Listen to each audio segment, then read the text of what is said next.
I can't believe Richter. I mean, I can believe it. It was it's very doable. But I'm so proud of Richter with the last session, just dragging that thing across the river. That was pretty sweet. Yeah, it's pretty balls. We started a couple minutes late. I don't mind. What? What? We're live. You're good. Oh, we're live? No, Yeah, we're but live. it's the starting soon screen, right? Oh. Okay. Yeah. That's why I said if we start a couple minutes after 7, I don't mind, because I'd like to make sure we're all on the. Everything is weird. Wait. Okay. Did Yeah. you guys see my message about doing the advantage and disadvantage to Beyond Playing? Yeah, about the shift. Yeah. You gotta hold control shift, right? No, if you hold down the left control button, it'll be disadvantage. If you hold down the left shift button, it'll be advantage. When you wait, so what? Okay, hold on. I want to try. Like whenever you're going to click something, Yeah. you can't hold the button, then you click it. Like I'm rolling disadvantage now, so that's I'm gonna try this theory, this crazy theory of yours. So while you guys are doing that, Worked. Okay, I want to take a couple minutes before we actually start to talk about making sure that we're all on the same page before we start, so that when we start, you guys collectively as a group know what decisions are being made and what you're deciding to do, so that we don't have any uninterpreted chaos, I guess, is the best way to put it. So that when anyone decides to do anything, the group knows how that situation is going to be handled as a whole, or how it could be handled. Obviously, the way the game's played, you're never going to know, but I think it'd be good for everybody to be on the same page when we pick up the session, and then just progress from there. I think that might solve the game a little bit, but at the same time, I don't think there's any harm in just being like, is everyone cool with that? Yep. Right, that's what I mean. I don't mean, yeah, I'm not going to sit here and break down your options. What I'm saying is that as characters, I just want to make sure you guys are on the same page when we start the session. I also don't think that we should remove agency from single-player characters. I think that if a character makes a decision that the rest of the group disagrees with, as a general rule, that's the character that is permanent. Obviously, there's going to be some exceptions to that, depending on what happens. As time goes on, we'll see. Sounds to me what Kyle is talking about is like making sure we're all caught up to speed before the session starts. Yeah. To help affect the decisions that you make during the session that is about to take place. So, 1 second, I gotta run and grab some. Wait, are you still talking? yeah, I just need like Okay. 60 seconds if you can give it to me. Oh, cool. So, No, I'm sure everyone remembers the events that transpired last week. You guys went through and did, you bid your adieus to Izzy and her group, and then you found a tavern, found the Blue Mermaid. Had so many high intensity moments in there, and then went through a portal into Undermountain, and then fought with a dragon, and words were exchanged briefly, and then a dragon was fucking Steve Austin under a river. One round. Stone Cold Stunner. And then that was over. And I know I'm summarizing here, but the situation that when we pick up, you're going to find yourselves in is there's literally an elf woman and a displacer beast across the river from you, like where you originally started before you even crossed. So that's where we're picking up at.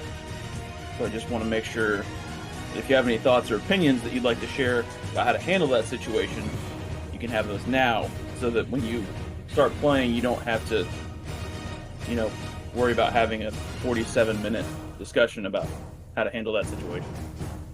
I think we should talk to the elf lady. Any objections?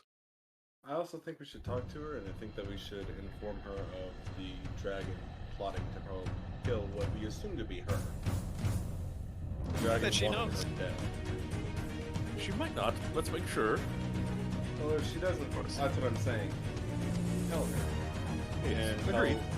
her that they're negotiating. He's not going to let us cross. And this will be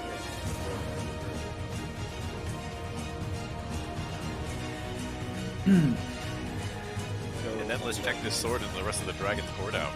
Yes, loophole the things. I'll be back. Perfect.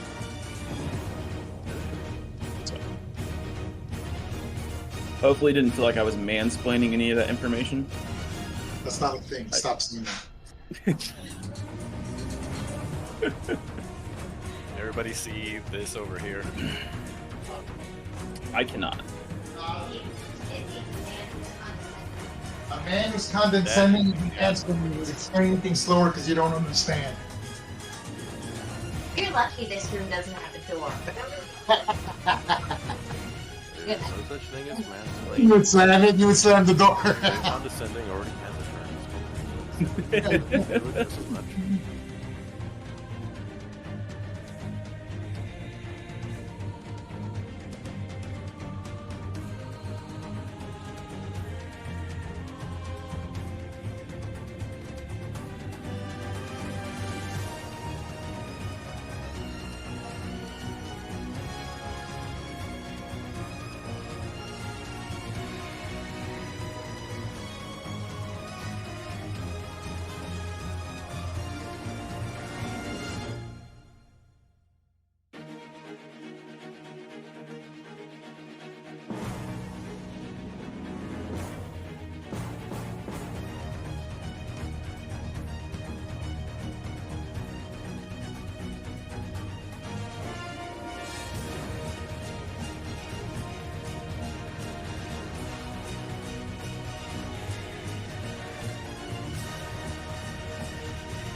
Hello, everyone, and welcome back to another episode of Adventures of the Knights Remnant.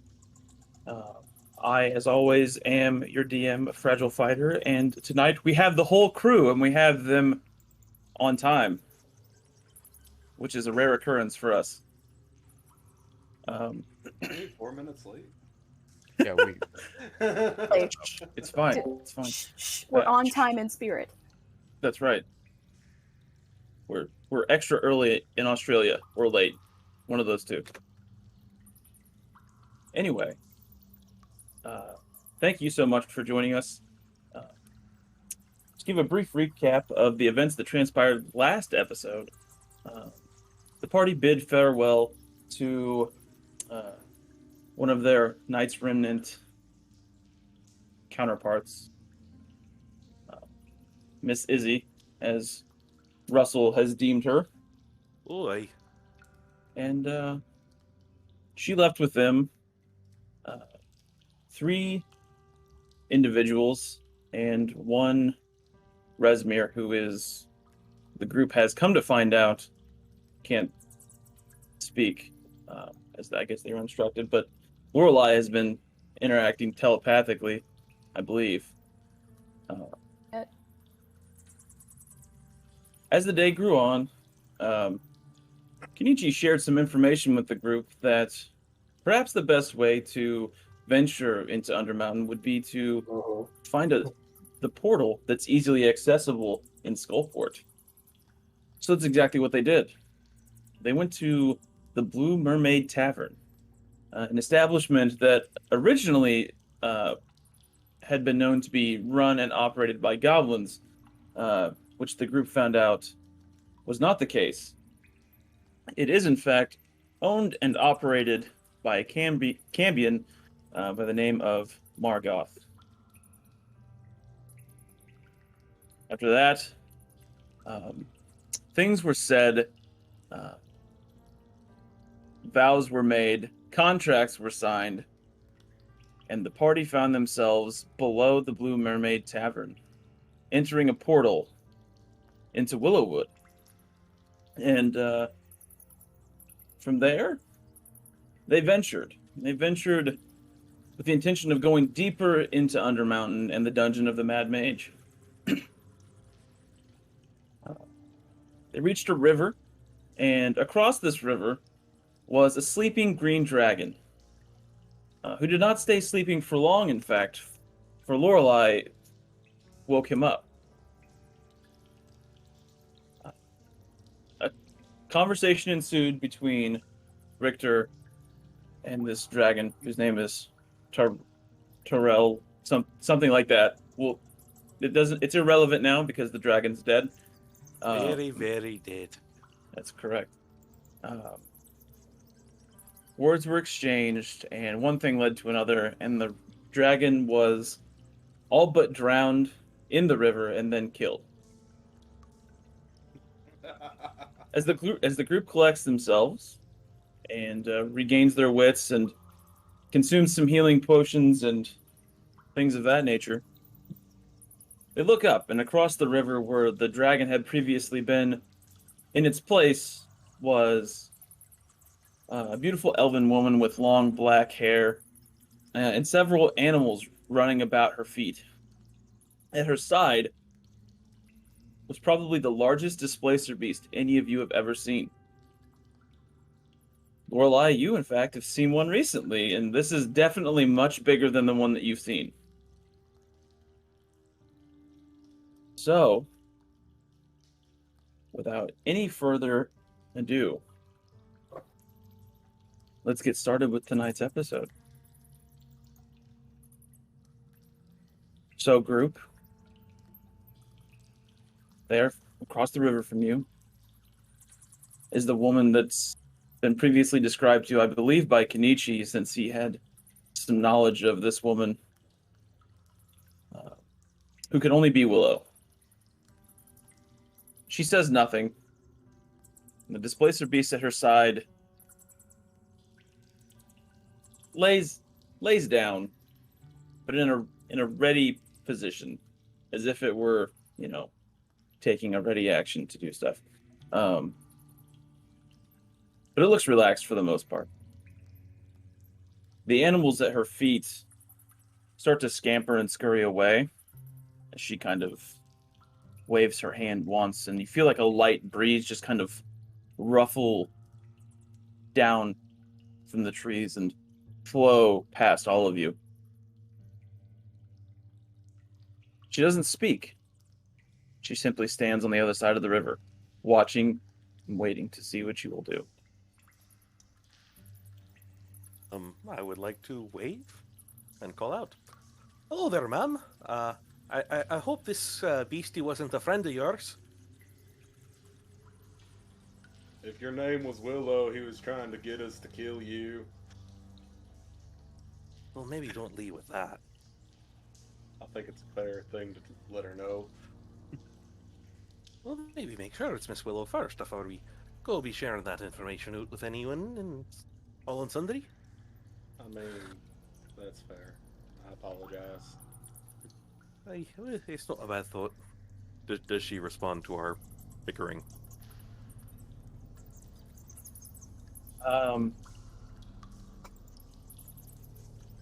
She says, yes, the dragon was known to me. I cannot say that I am saddened at his presence no longer being here.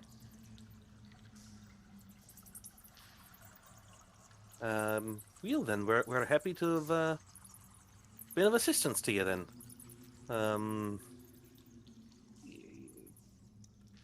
Tell me, have you seen a rather strange half-elf fella come through here recently? Goes by the name of Kala Sacred Forge.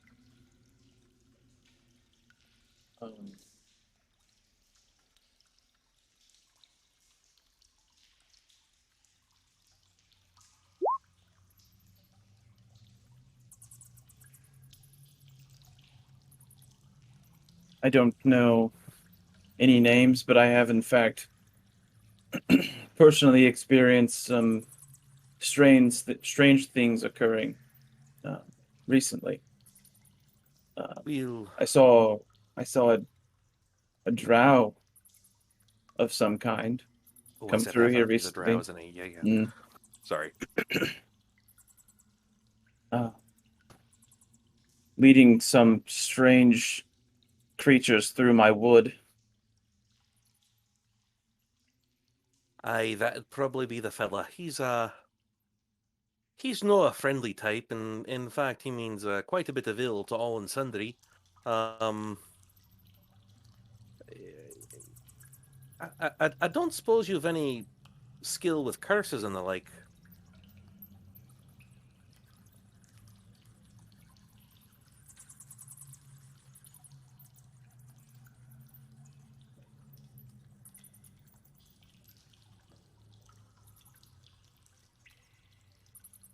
That is not my area of expertise.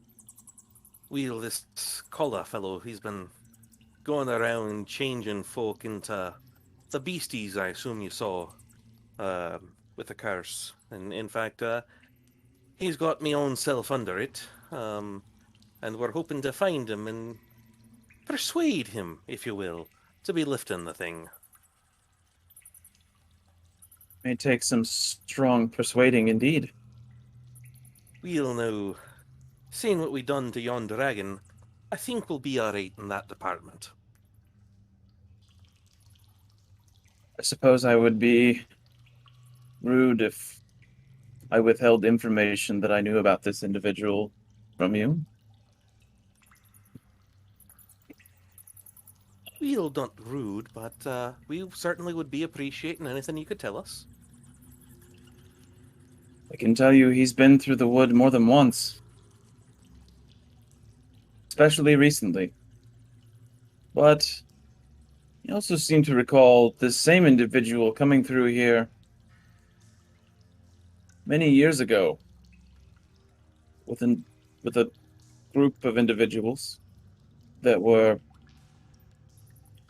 after some kind of a mind flare.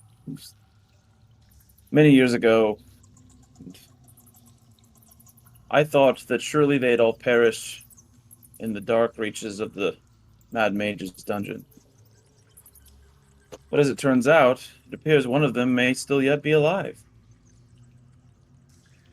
Aye. I do also know that this individual has, from what I've heard, an abandoned fortress in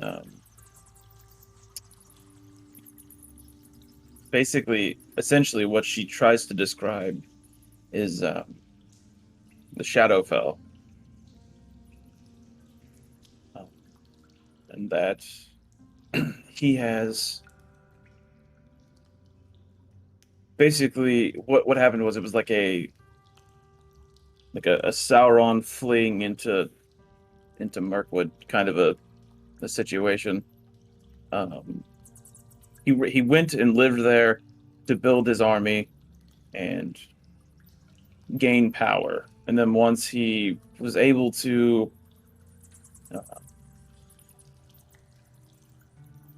come out in fuller force, he pretty much just abandoned the fortress. Now, you could possibly gather information from that place. I'm sure there are many things that could be learned about him and about his goals, perhaps. I will tell you, the force he had with him, I'm not sure if 5 of you are enough. There were at least 100. 100 other creatures, or did he have other kinds of combatants with They him? were these strange hybrid creatures, unknown to me. Some things that I've never seen before.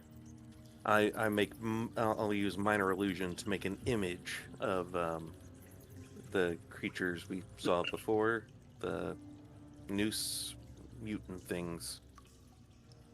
Do they look like that? He nods. Alrighty then. That is the booger in question then. Well, we thank you very kindly for your information, lady. Anyone else? Can we think of anything to ask? I have one small thing to ask. Archdruid Willow, and Kenichi will bow really low to show respect. We beg passage through your woods. Richter will also bow, but he'll do it like half a second after Kenichi does. Boy, where are my manners? I should switch the. He has a look on his face like he was supposed, like he doesn't know what to do in the situation.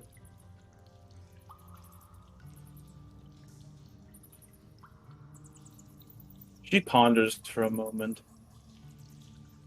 She looks to you, Kenichi. She says, "If passage is what you seek, I can provide it. But it will come at a price. There are men here and goblins that have planted themselves in a makeshift fortress to the north of here. And my wood is vast, and I cannot take care of all these matters at one time. It's a great job taking care of the vast forest and the creatures therein. Perhaps, if you were to remove these men and goblins for me, I would be grateful and in exchange offer you passage through my wood." Kenichi's gonna bow again. We appreciate your offer. However, I was wondering if maybe you could give us a certain amount of time to do this in. We're sort of on a time crunch, and we only think we have a few days before this curse corrupts our friend Russell here. That has to be our first priority. I'd He is rather more not be one valuable. of those beasties, I say, pointing at the image. He is definitely an invaluable member of the team. I would prefer he He's- not turn into a praying mantis. Who else will fix our doors? Given the rate at which people try to knock him down, darn tootin', lass. No, you're joking, but doors are no joke. This is true. All right, I'll tell you what.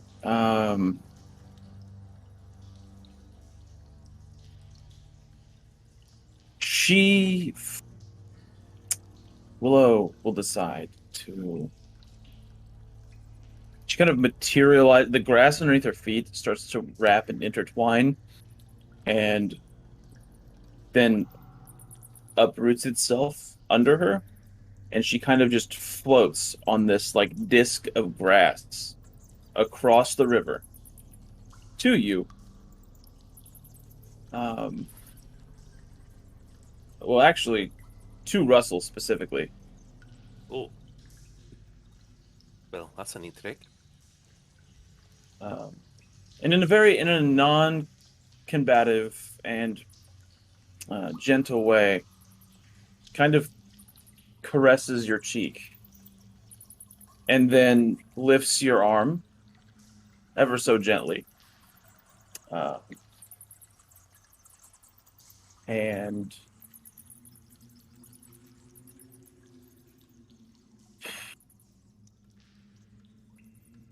let's see here, just 1 second.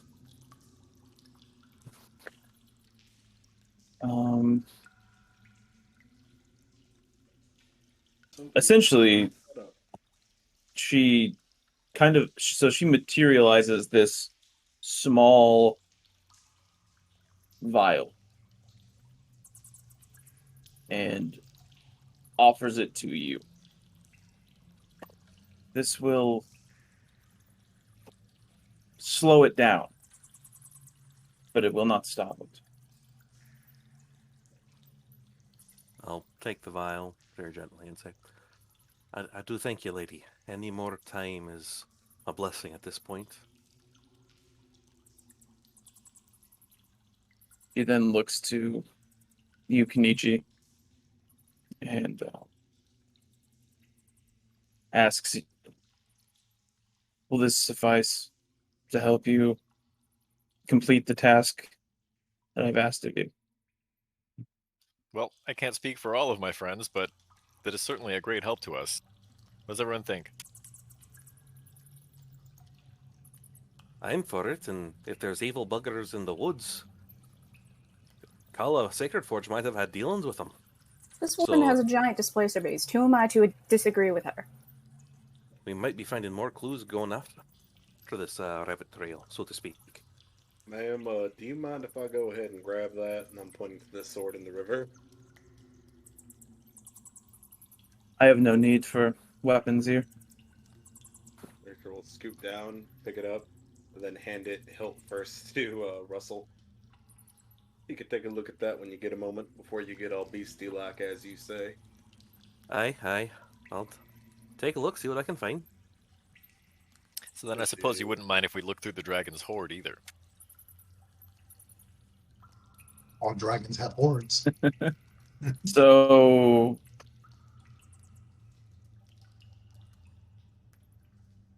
all right. I'm gonna roll a set of D100s.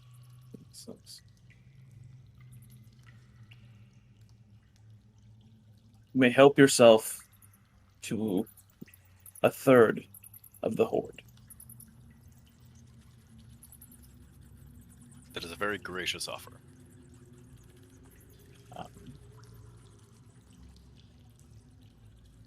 At this point, I think we really just want to have a look and see if there's anything that will help us on our way. She's gonna. Well, we'll get done with this first.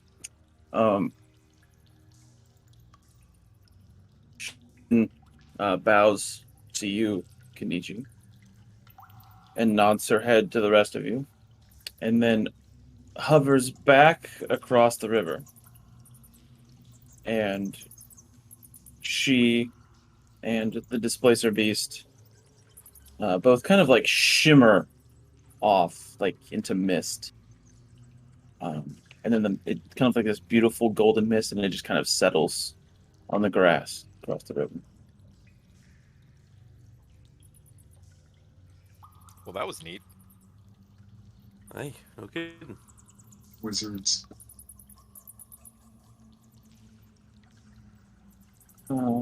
So, now that you've had that discussion, you've been offered passage at the price of eradicating some goblins and men from a makeshift fortress. And also, you are entitled to a third of the treasure from the hoard of this dragon.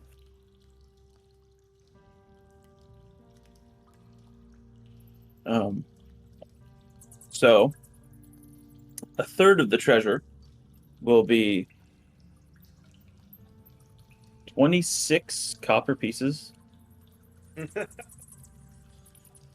that's it. No, I'm just kidding. Mighty horde.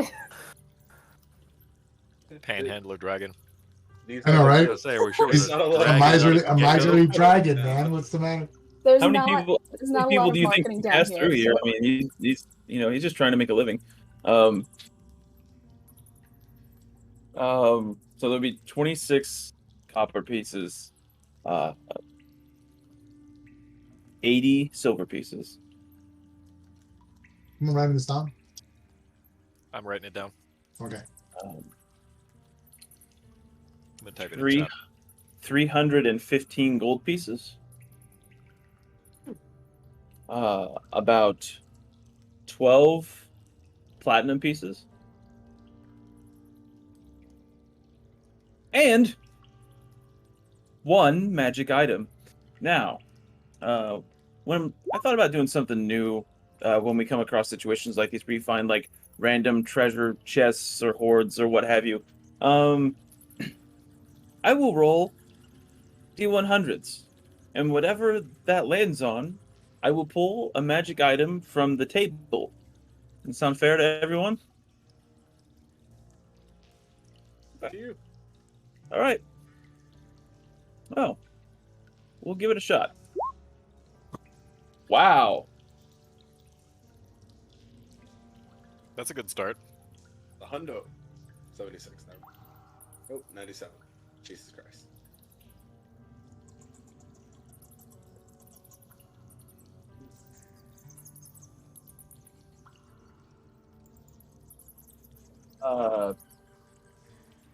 Your magic item will be Dairn's Instant Fortress.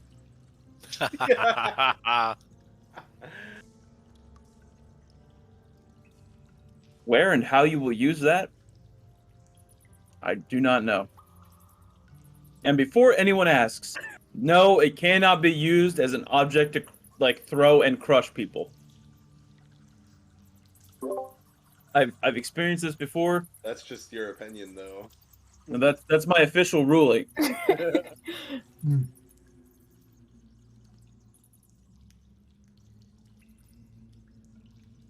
Ah.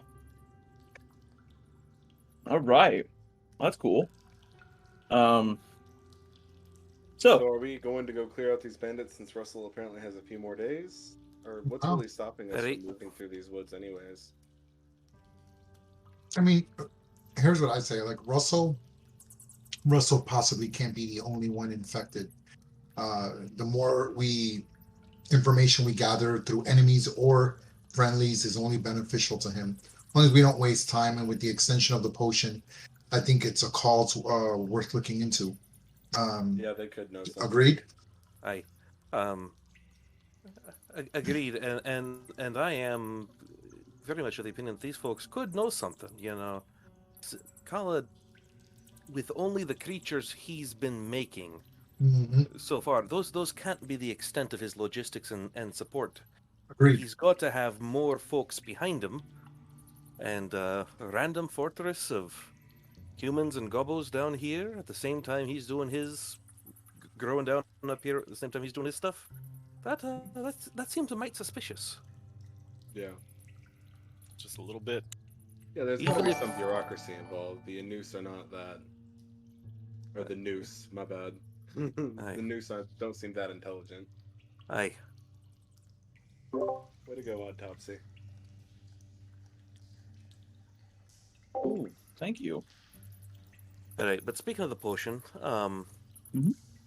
no time like the present, and I'll take off the arm of my armor. You know, take off the gauntlet, the vambrace, the chouse, all the bits and pieces, exposing the corruption, and say, Sir Darred, with your healing experience, and Kenichi with your magical skill, if y'all could just observe the curse's progress, and maybe get a sense of how much more time this is buying me, and I'll drink the potion she handed me.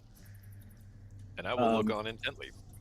It tastes like if a goblin pissed in some god awful kind of herb root, and then that was mixed together, and then you threw in a rotten egg. So just like good medicine, then. Right. Absolutely. The medicine fit the affliction, huh? And it has a very bad aftertaste, and it has a very bad, like, lingering effect. So don't go getting too close to anyone or trying to kiss any of the party members. Richter looks sad all of a sudden.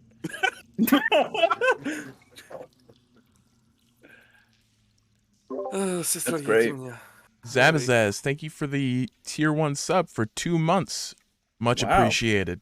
Thank you. Well,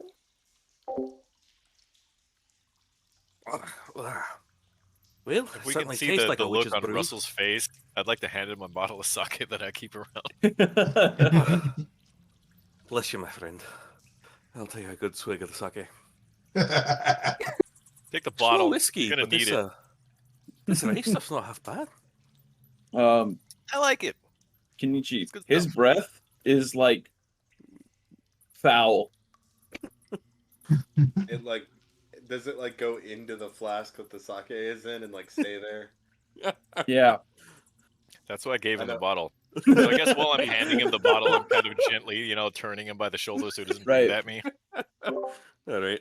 So I've got halitosis now. Wonderful. Just a heads up, I don't think this has ever happened before. If we get another sub, gift, or bit donation in the next 2 minutes, we will have a hype train. What that Oh, means okay. is the more the hype meter That's gets actually filled that, up. that has happened once Has it before. happened? Yeah. Only once.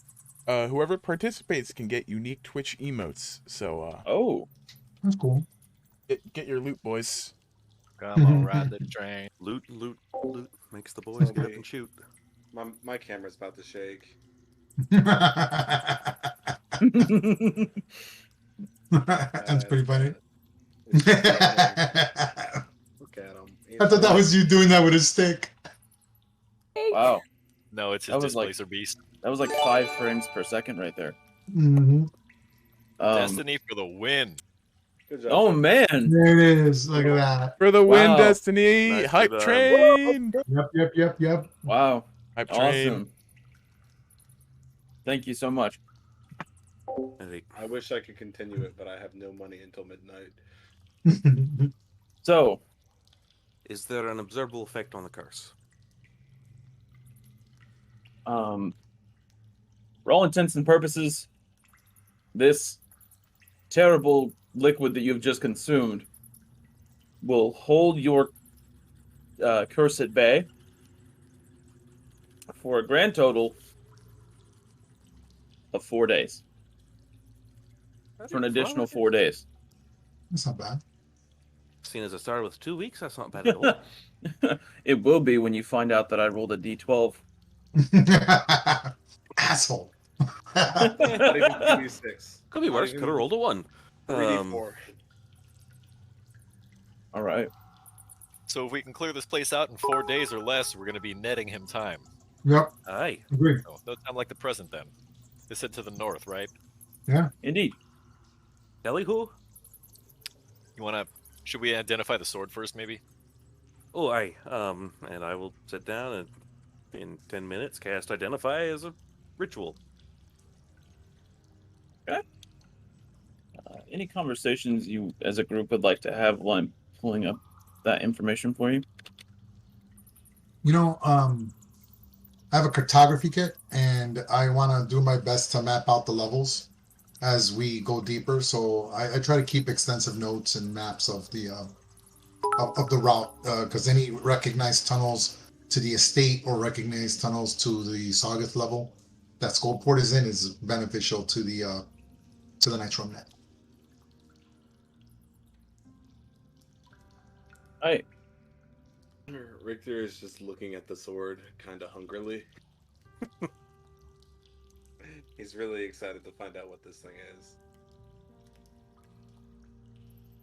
Well, find out. You are about to.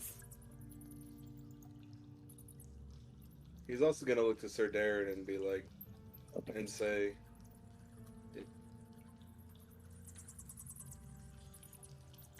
"What do you think it does? Have you ever? Or sorry, one sec. What do you think it does? Have you ever seen a dragon just drop a sword before and turn to dust? Seems like you'd probably have the most experience fighting dragons here." All right. Well, if you'd like to know what the sword does, you can, all of you, can view it in the Adventures of the Knights Remnant chat on our Discord server. Holy shit. Russell,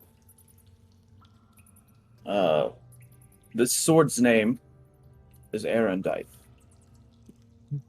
This sword is exceptionally light, sharp as a razor, and fits the wielder's hand neatly. Golden runes on the blade glow while in combat, increasing in intensity as foes are slain.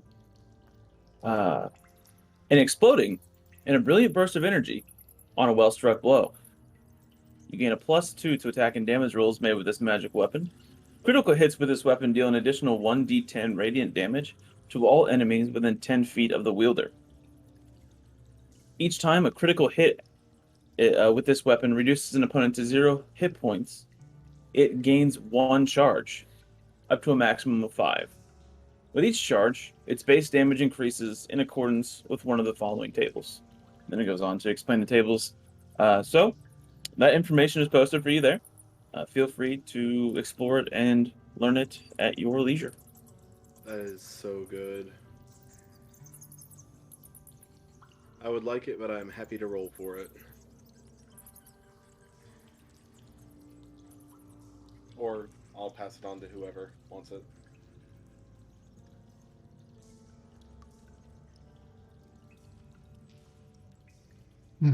I think after almost single-handedly drowning that dragon, you should swing that sword. Yeah, that's a great sword. It's a great sword. It's all yours, man.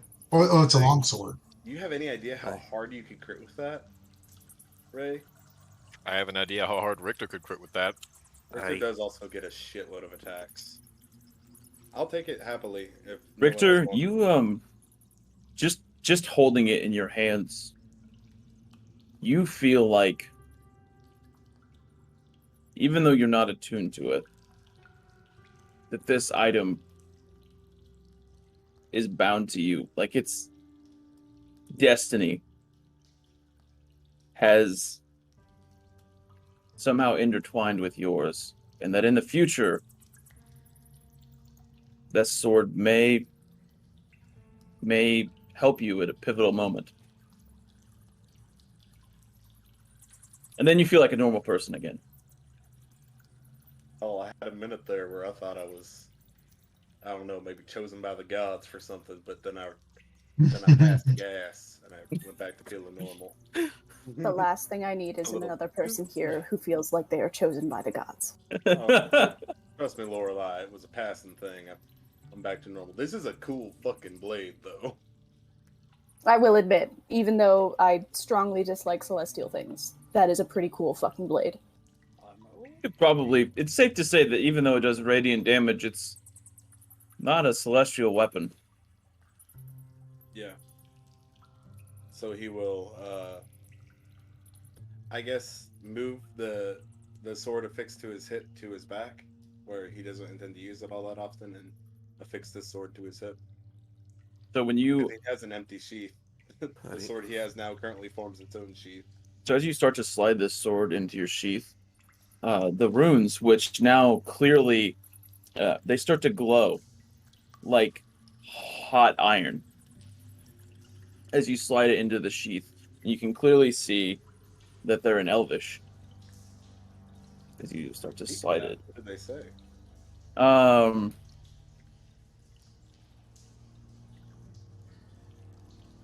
Let's see. I've got a... Hang on. Let me pull it up here. I had it.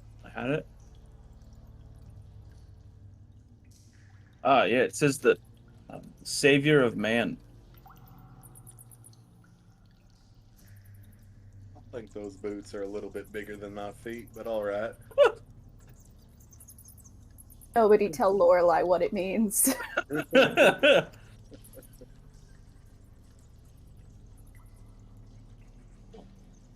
Alright, well that will require attunement.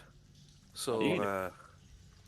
I'm trying Keep to your add ha- it to my D&D thing. Should we take an hour then? Take a short rest. Indeed. We can, I mean, if we're moving slowly, I think we can just move and do Yeah, that, we can't we can do light activity, right? Yeah, for 2 hours, an hour and a half. Short rest is 2 hours, right? Short rest is 60 minutes. Mm-hmm. Okay, yeah. As long as we're doing light activity, we should be fine. Right. And we don't go above a forced march. While we're walking, Lorelai plays telepathic 20 questions.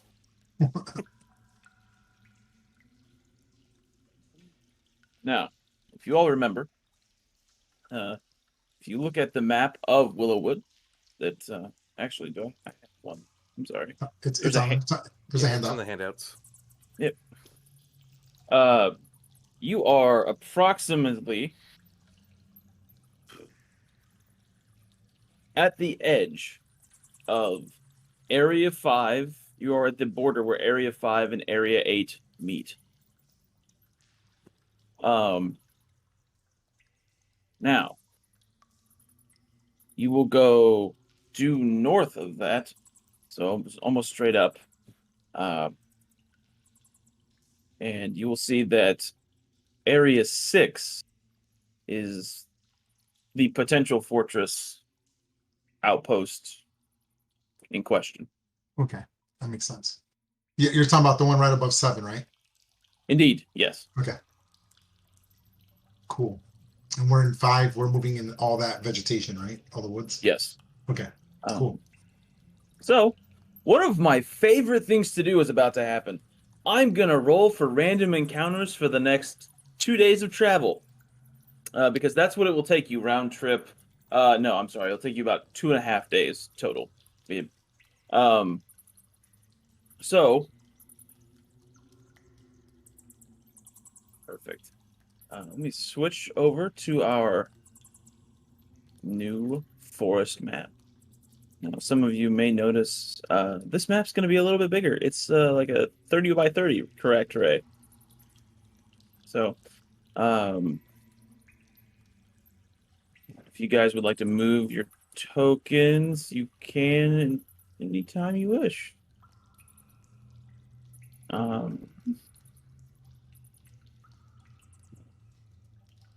have a problem. My cat wants to eat my popcorn. I have a problem. My cat Have keeps you- jumping on my desk. Have That's a you problem? have you considered It's telling not your my cat favorite no? supper.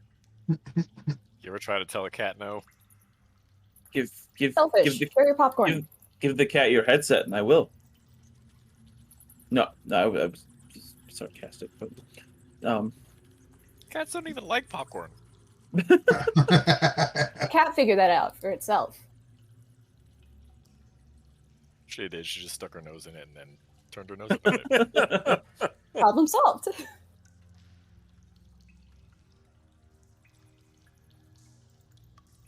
Right.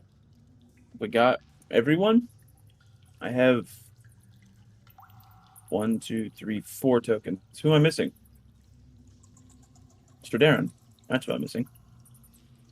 Okay. He's out there now. All right. So, random encounter for the first day.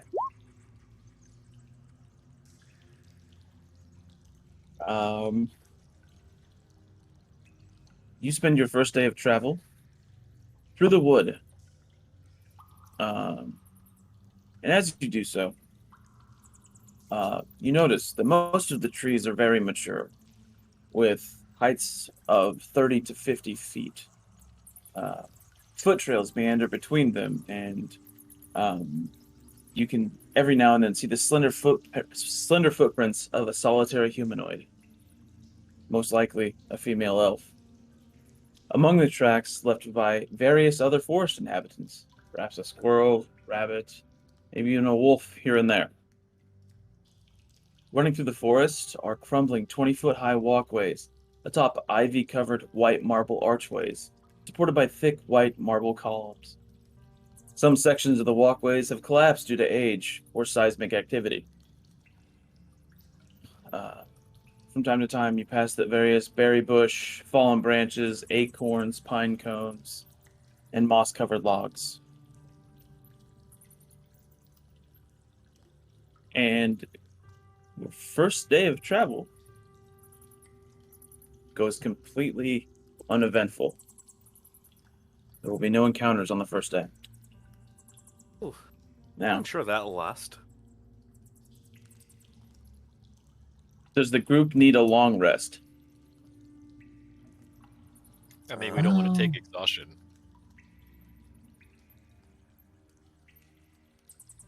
We don't. How much time exactly do you have left, Russell? I know we added 4 days, but I think you had added- like a week and a half, right? You have exactly as it stands right now 13 days, I believe. No. +4? Plus 4, 17 days. Yeah. So 16 right. days after this day is over, yeah. Yeah, I don't think there's any reason for us not to take a long rest. Exhaustion is a killer. I'm Can fine be. with that. All right. Well, pick an area to make camp, I suppose. You guys want to set up camp? Oh, Russell will let someone who knows the outdoors pick. 'Cause that's not me. I mean, It's not me either, really. I'm trained in survival. Do I have the highest? I better not have the highest survival modifier. I got a At fat 5. 0. I'm at Right 5. here- I think Am right I- in here would be a good spot. The paladin has the highest survival. Are you freaking kidding me? What happens when you don't have a ranger in the party? +2. What would a ranger know of this matter? Okay, so I'll do a little role playing and a little bit of dice role playing as well. So I'll roll a survival check to just try to gauge where would be like the best the best location. It's preferably something with a little higher ground where we can kind of see avenues of approach in case someone tries to come up on us, but can also provide a little bit of covers where we could put our tents or sleeping bags or whatever it is we decide to post. So that's kind of what I do. See if I can get lucky.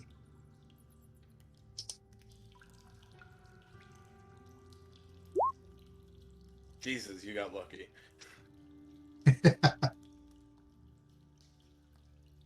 Wow. That's a 24. It is. You find out, as you look around, you think that a safe assumption that kind of right here where Kenichi's at would Ooh. be a decent place to make camp. It's on a little bit of a ridge there. So it's got a good vantage point. There's partially covered by trees to help hide you should you need to be hidden, and also will protect you from some of the elements.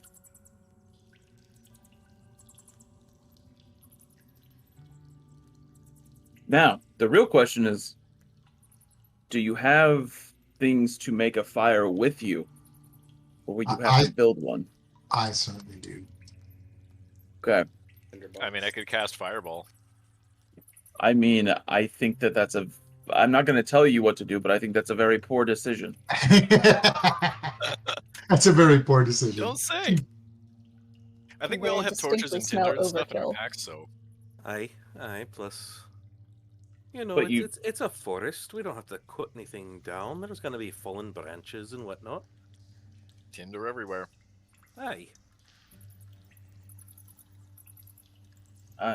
But question is, how will your host feel about you using things for tinder? Already dead things? Fallen branches, probably not too bad. Yeah, that's actually a huge part of maintaining forestry and wildlife is. Well, picking up timber. realistically, I understand that. Sure. I think a druid would understand that. Oh, there's druids and Especially an druids. archdruid. Gonna say I there think- are druids, and then there is Willow.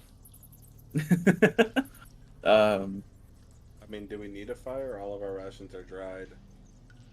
That's And true. it's really not that. It's really not that big of a deal. I just thought for a little bit of a comic relief, it was funny. You kind of a don't cut down the trees I moment. thought we You were know. gonna get attacked. I thought we were gonna get. How dare you burn the tree? Actually, since we are approaching fortress of potential hostiles, it might be best to have cold camps so as to not have a fire that might attract the eyes of roving patrols and such. Bingo. Just a suggestion. Oh, you're falling, Sylvie. Too bad we can't see the stars from here. Yeah, right. We're underground, no you- stars. Look up and see the You're falling. natural stone ceiling of the cavern.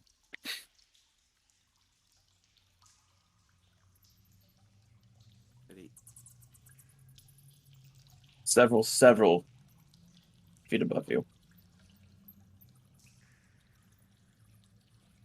And while we're here, we can teach Fritter to climb trees. Also true. We must begin his training. If you don't mind, As I'll you just look step away over just a Fritter's second. Fritter's literally chasing a mouse. Good boy. I think Richter will probably climb a tree to sleep in for the night.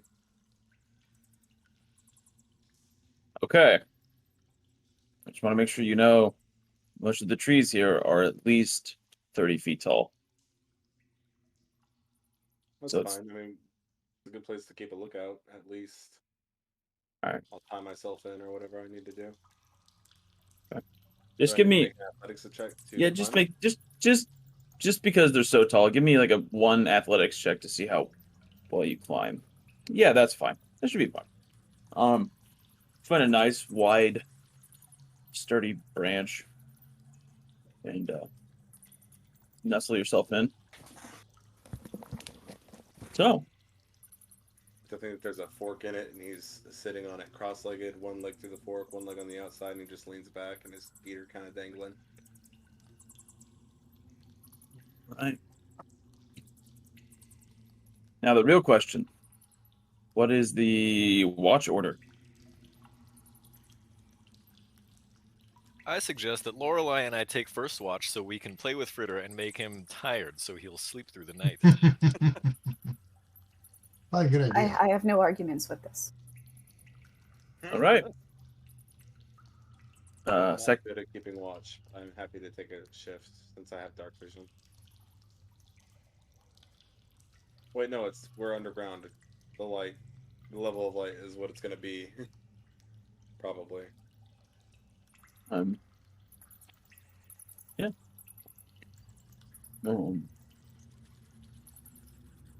Still, I'm in a tree. Happy to take a watch. I'll be happy to take the last watch if you guys need to, or the middle watch. I'll take the graveyard. How Or many in the watches? middle. 3, 4. Is it 3 or 4? But yeah, 3 watches. mhm. Most people try to say 2, but I'm content with 3. So that will be Kenichi and Lorelei on the first, Richter on the second, and Sir Darren and Russell, Okay. or Aye, I'll give him Okay. keep Sir Darren company, even though I'm not terribly much use on the watch, and I'll use my use the time to fiddle with my armor a bit and change its specialization, going from a guardian to infiltrator, because we might have to be sneaky. Smart. right. I just need to figure out how to change that over. And Everyone gets settled in for the evening. You eat some cold rations and, jerky, apple, what have you. Let's see if anything happens during our first watch. That's interesting.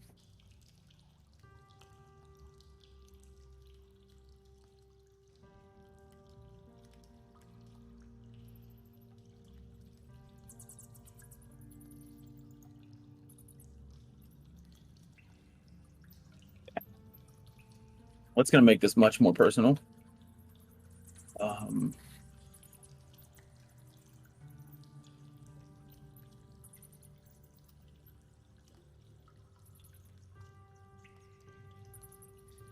Kenichi and Lorelai were both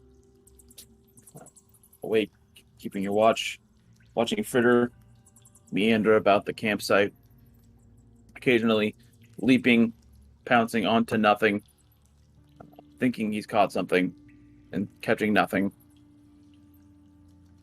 When from this angle, from my angle, the north end of your camp, slowly a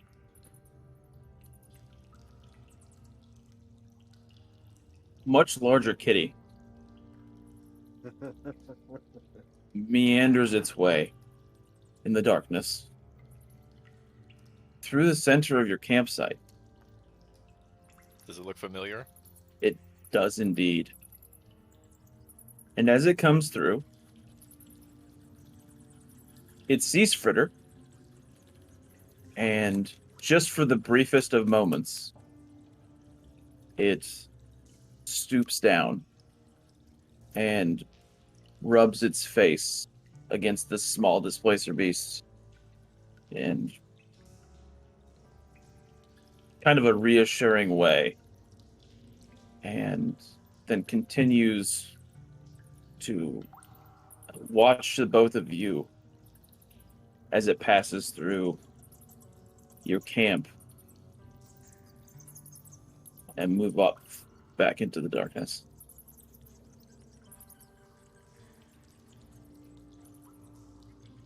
As it's passing through, if I have any fish left over from the Blue Mermaid, I'd like to offer it to the Displacer Beast.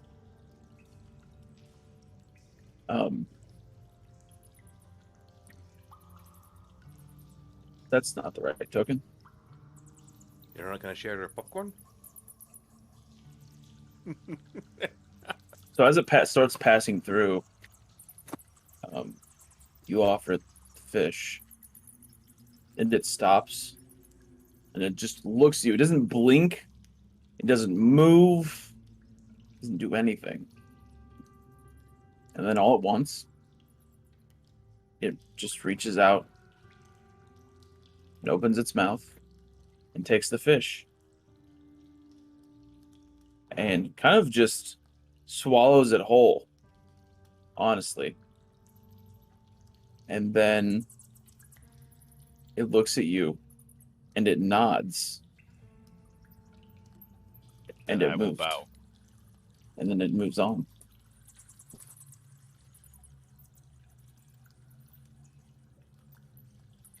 Or like when it passes by you, it shifts from a look of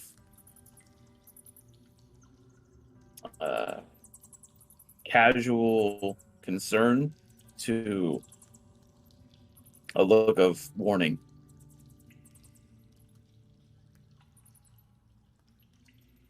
Like it doesn't trust you. yeah, that tracks. Indeed. I'm gonna offer some jerky. What I've got in my pack. Fritter's liked it this far, so. Yeah, indeed. So as you start to pull out the jerky and like the rustling of the bag, Fritter just like snaps to attention and just comes clumsily barreling over to you.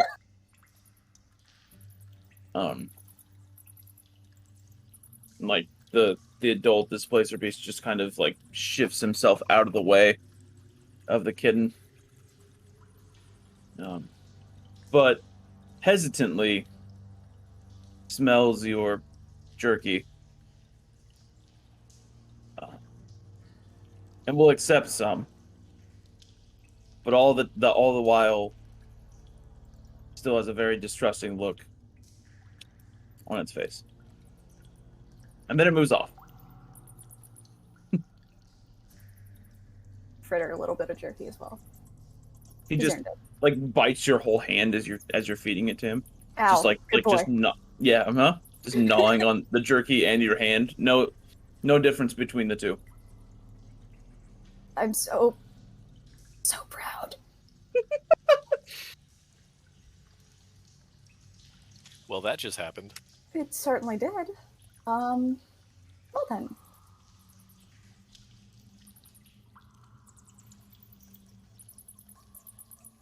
All right then. That's good. We got Fritter to eat some.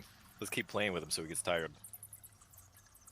A little bit after this happens, Lorelai's probably gonna like go off to the side just a little bit, still keeping watch, but she's also just gonna check on the area that had that she had kind of like the spasm in, just to see if like, hey, have things changed over time or what's going on?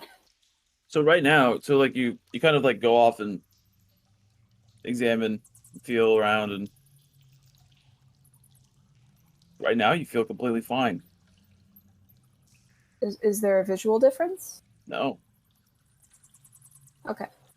Do I see this happening? You see Lorelai kind of meander off a little bit. But it's probably safe to say she's just going to, do what... Water the trees. Yeah. Do whatever girls do.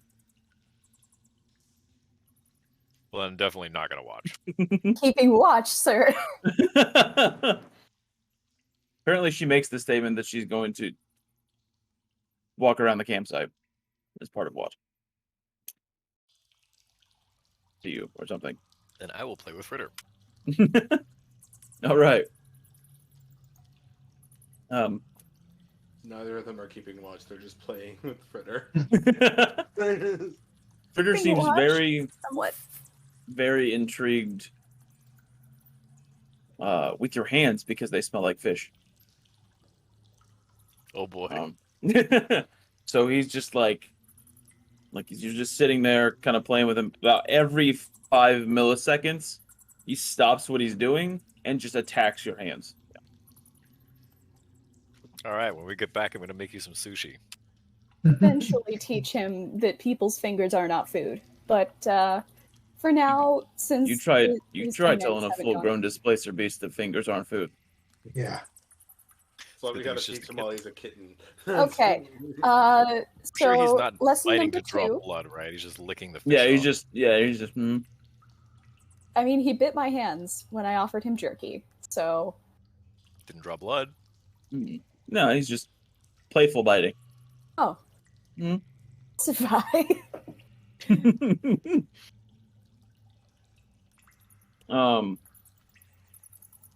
Other than that, watch is uneventful. It's a good thing. Right. Now, on to the second watch. Richter, in your tree, I'd like to say I've also tied my rope to the branch in front of me so that I can slide down as if I need to. If that's okay with you. yeah, that's. I mean, you rolled an athletics check, so I mean, you're good to go.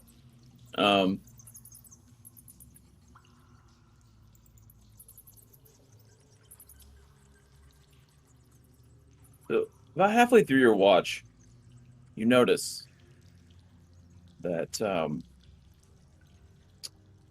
right here in this tree, almost directly across from you, This one here? Yeah. Okay. there's a large black cat-like creature perched in the tree. And it's watching Lorelai sleep with Fritter. And then something happens. It hears something. And it starts leaping from tree to tree. And it gets to about here, we'll say. Maybe here, rather. And as you look, you see a small creature kind of hunched and with pointy long ears, what could only be a goblin. And when it reaches the tree there, it jumps out of the tree like quiet and swift as a shadow. And within seconds, it pounces on the goblin, and the goblin doesn't even have a chance to make a sound because it just rips the goblin's throat out and drags it off farther into the forest. Good kitty. I'm gonna slide down my rope and walk over to where it killed the goblin. Is there like any blood stains or anything left? Oh yeah. I'm just gonna, if there's like a dead tree branch or anything, I'm just gonna pick that up, drag it over the blood stains, and then go climb back up my tree. Just like kick some dirt over it. Exactly. Yeah. Just looking around the whole time. So, I mean, I recognize it as a displacer beast. As a whole, the Knights Remnant seem to be totally cool with displacer beasts.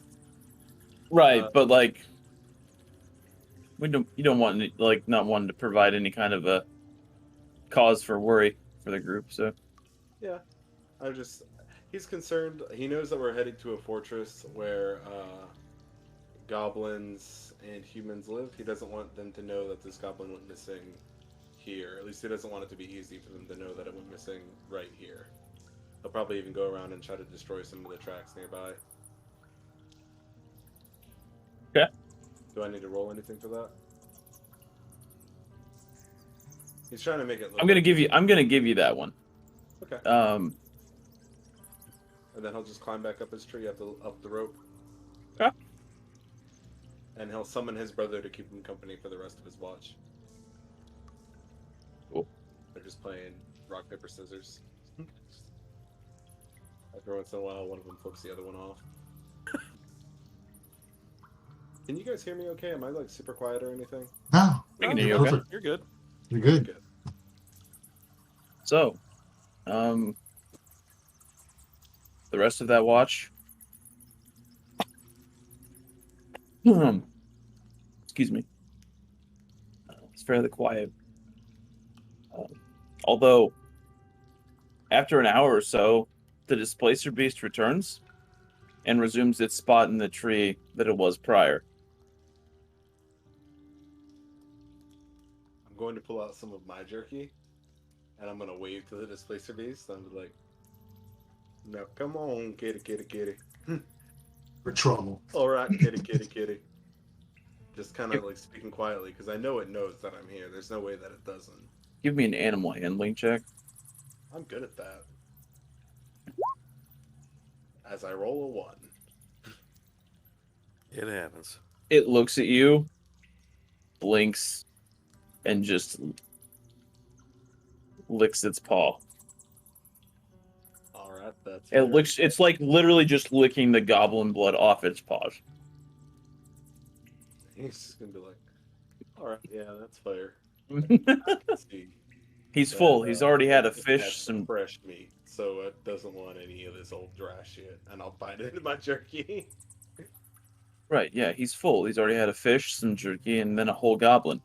Yeah, that makes sense.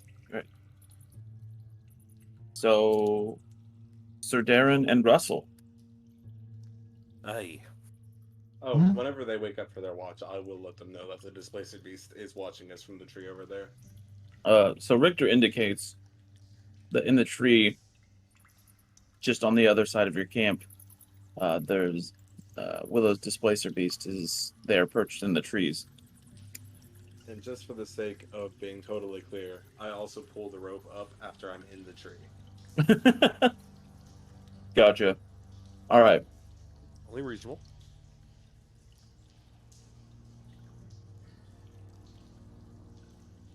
I didn't do that, and I need to.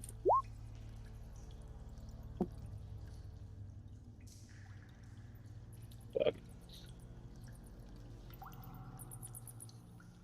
He also would have said, I'm pretty sure it's full though, because I saw it murk a fucking goblin. Okay. So, I mean, we'll take it as a good omen. since it is technically the symbol of the Knights Remnant. Hey, So yeah. sounds reasonable to me. I don't know, So- man. Goblins probably taste like shit. You think it ate the goblin? I am concerned that the goblin was eaten. There might be more goblins coming out looking for his friend. I destroyed the tracks in the area. I don't think they'll be able to follow them here.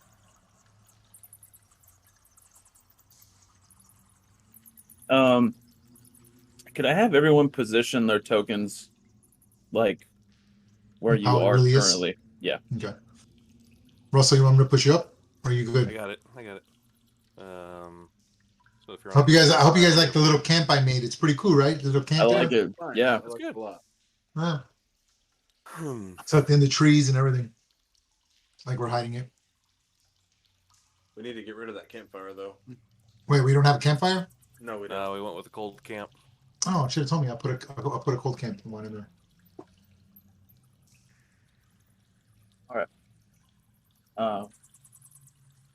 Now at this point, it is still dark, nearly morning. Wait, so night does pass here? Like the cycle? Oh of yeah, days I guess does? that's something I never explained to you guys. So while you're in Undermountain and you're underground, the sun rises and falls. It's fake. That's an illusion. Mm-hmm. But it's an Okay. illusion. But yeah, but it works. All right. Interesting. So do we get to see the stars? No, No. it just gets light and it gets dark. Aw. Yeah. So they got an illusionary sun, but no illusionary constellations. So we only get Right. one star. Damn it, No, we- Michelin. We could do a fire underground fire. I mean, it still gets cold, right? I mean it's always kind of cool under here, but it's not unpleasant. Hey. I would say it's in the mid 50s, just area ish. Mid 50s to low 60s. For our European viewers, that's in the high teens. All right. So Sir Darren and Russell.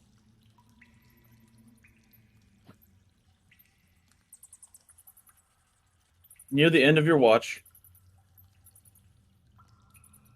as the light slowly starting to creep up and over, just before it breaks through the trees.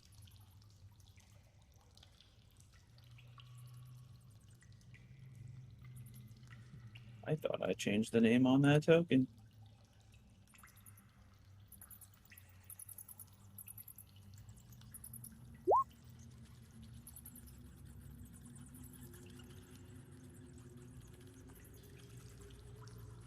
Oh well. It's fine. Could I have a perception check from the both of you? Boy. There goes mine. Ooh. Yeah, Russell's pretty oblivious. He's just messing with changing out the 21. modules in his armor. Why does the fire pit keep migrating? I'm sorry, because I'm trying to put the non-fire pit on there. There, So there it is. fire pits aside. Sir Darren, Yes. about 40 to 50 feet away from you. Okay. It gets your attention Oh, like a chill that runs down your spine. And you turn to see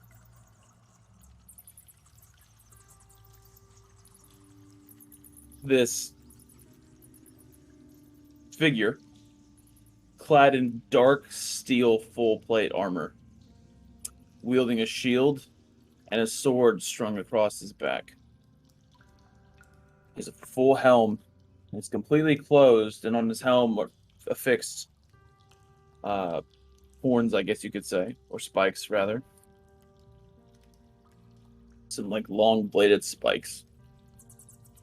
And on his shoulder pieces, underneath his helm, and at his belt, there's an orange glowing light.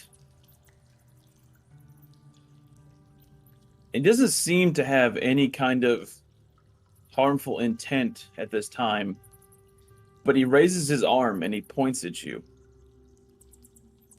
And in a voice that sounds like it came straight from the abyss, from the deepest parts of the coldest, most empty places.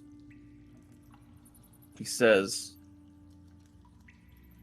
points at you, and then he points it back at himself. He says, "This is your destiny." Okay. Russell's awake with me, right? On watch? Yeah. Mm-hmm. I blink for a second and do my best to get Russell's attention if he doesn't already see the tall, clad man in dark, full plate armor in the middle of the woods. He does not. And as So you, I'm kind of like in disbelief, and I'm like, Russell, Aye. Russell. Aye. and as you turn to get his attention, when you look back, he's gone.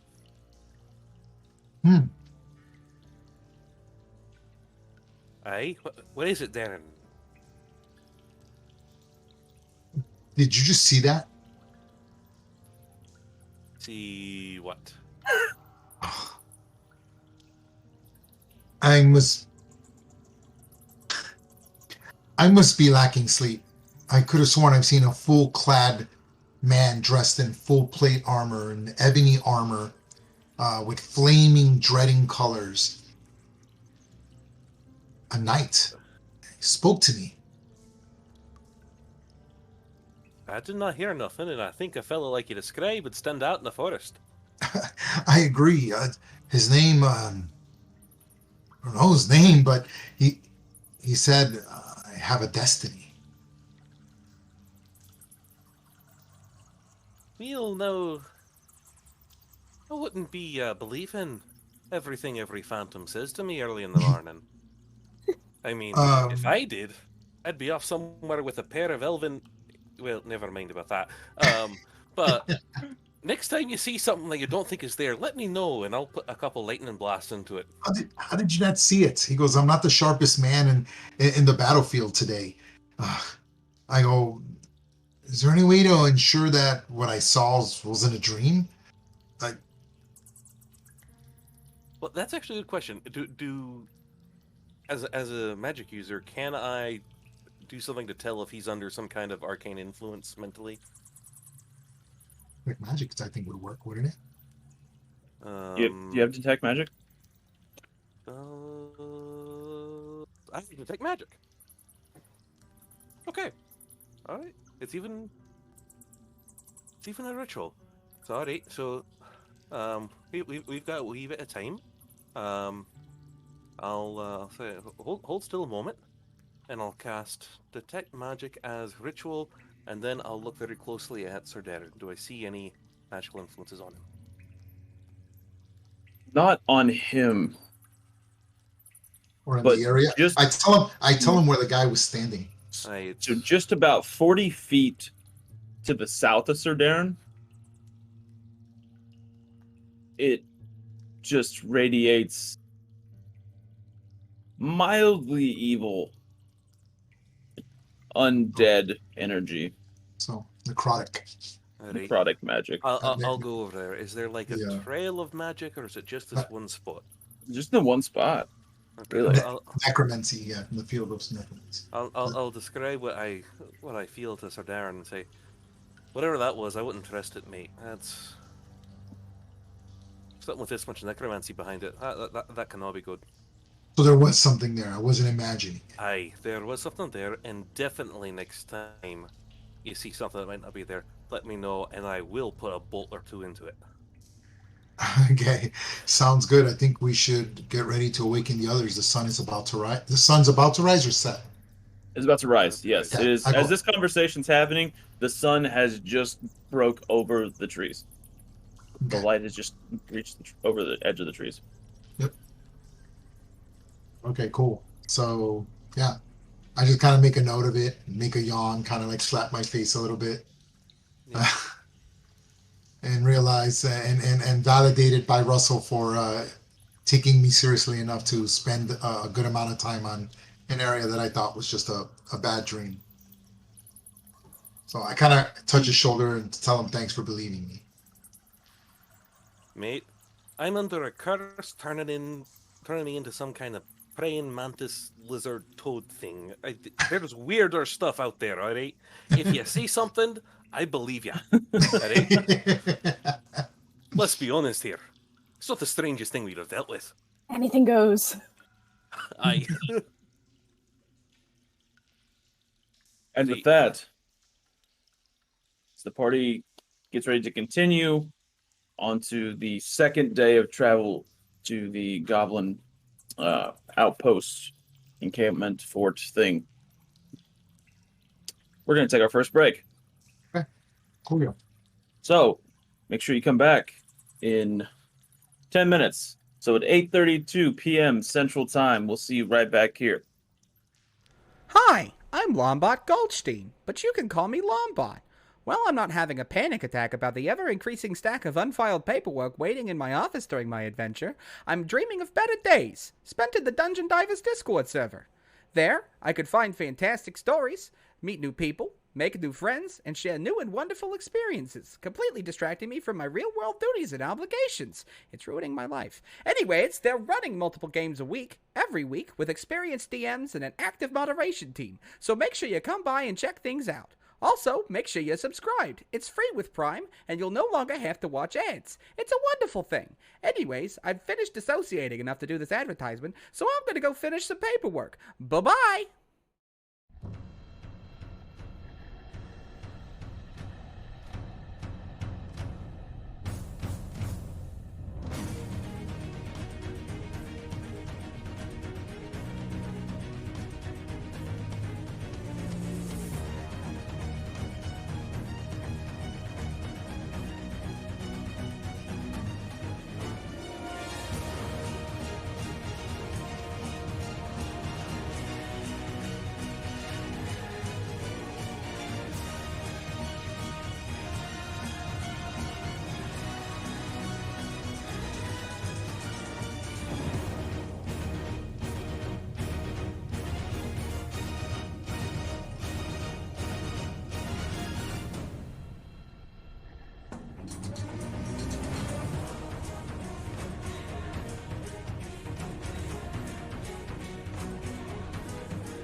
Hello, everyone. Welcome back. When we did, God damn it, when we took our break, the party was breaking camp and on their way to a holdout that the Archdruid Willow has informed them that they are to clear out in order to gain safe passage through her wood. The party is dangerously close. In fact, after about 2 hours of within 2 hours of breaking camp and traveling even farther north, you arrive at the outskirts of this fortress as you kind of come over a small hill. So if you'd like to stop there, I was going to say, if you'd like to stop there and formulate a plan, that may be a good choice. Now, we'll say that... Can I clear out those things? I cannot. Okay. So if everybody wants to move their tokens... Actually, don't even worry about it. Don't even worry about it. I'm going to shift you guys over to the fort.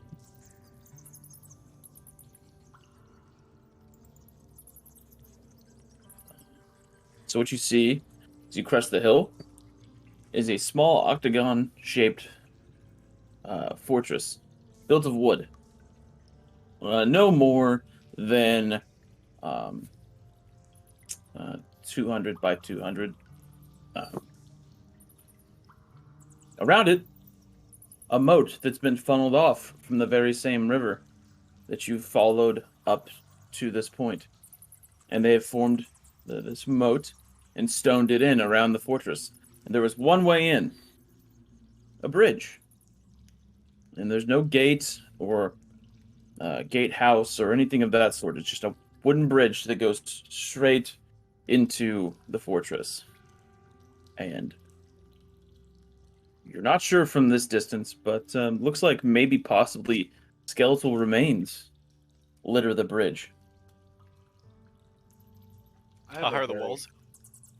How high are the walls? The walls are about, I would say, 20 feet high. Does the bridge look like it's retractable? From this distance, it's hard to tell, but it looks affixed from this distance.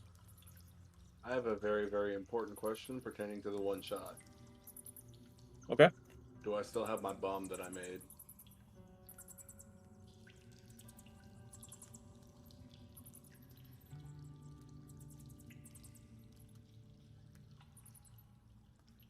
Yes. Ray, can you please send that to me again? Do you What still am I have sending? What am I sending to you? The bomb that you made during the Oh yeah, flashback. yeah, of course, So- yeah. So while Ray's doing that, I'm going to take a second to explain some things that we do on the server. Occasionally, like on Friday nights, there are fight nights that are held, and in some cases, you can earn tokens to buy magic items. Now, in other cases, like if you're playing with Ray, he gives out cool magic items sometimes, like bombs. I made this out of alchemist I- fire, I- gunpowder, right. and ball bearings. Right. The Dungeon Master let you make it. Yes. Is what you mean. And so we've kind of created a little thing that in our campaigns that are run is that item, at the discretion of the Dungeon Master, can be used in other games if it's not used in that game. So here we are. And now that we're all caught up, Brian, would you care to describe this device for us? Alright, so if you think about it, it's kind of like a really big brick in a sock. It's got a mound of gunpowder and ball bearings in the bottom of this burlap sack, along with a vial of alchemist fire. And it's tied off, and it's got a length of the rest of the sack to where I can twirl it to throw it. I thought it was a keg of gunpowder. No, I didn't use a keg. All they had were burlap sacks. It was initially in a sack of flour. And then I dumped out the sack of flour and filled it with gunpowder. At least that's how I imagined it. Ray could have imagined it differently. But it's filled with 1,000 ball bearings, a lot of gunpowder, and then a single vial of alchemist fire.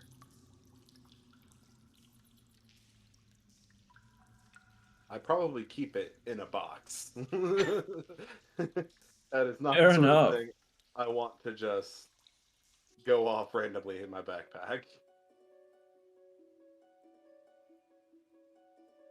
I believe it was 3d6 plus 5 fire damage or something. I don't know. I don't have it anymore. Unless it's in that other one shot, but that one shot got deleted, I'm fairly certain.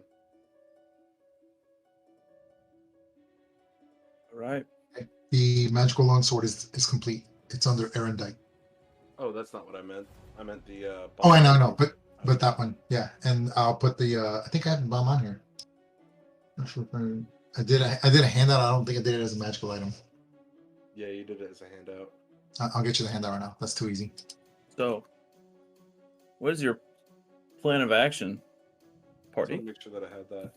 Personally, my plan, looking at the terrain, I don't think that they will come out of this fortress if we try to bait them out. Ooh, really? It looks like they will kill anything that goes on the bridge, and if we don't fuck with the bridge, they won't come out. Unless if we go with a ranged assault. What do y'all think? So, you bomb the rampart to the left, and I'll fireball the rampart on the right. I could try and come in from the rear. Sneak attack from behind. Right. Ooh, that's not bad at all. Do we want to try to bait them towards one wall or another to maximize the effect of your fireball and firebomb? I think we should probably keep the fireball in our pocket until later. Is there anything else we can do to show that this is under attack?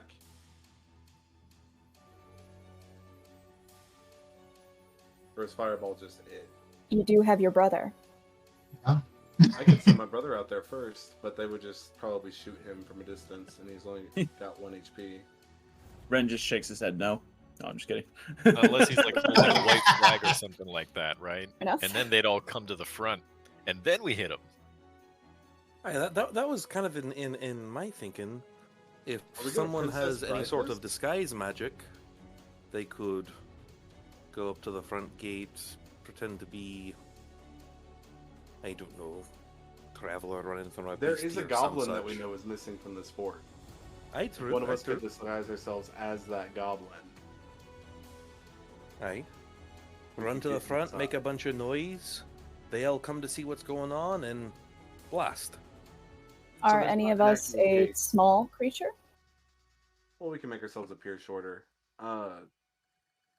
Is there an actual gate on this, or is it just the bridge? No, there is no gate. So I can disguise self. Can anyone else do something like that? I can also disguise self. Great. I cannot, but I can invisible 2 people. Ooh, that would be nice. Again, sneak attack. Alright. If I'm one of the people who's invisible, we can turn that 2 people into 3 people really quickly. Because I just summoned Ray. And then I would have to pass the bomb off to someone else, but I don't know if anyone else has proficiency in it, because I think it's technically an improvised weapon.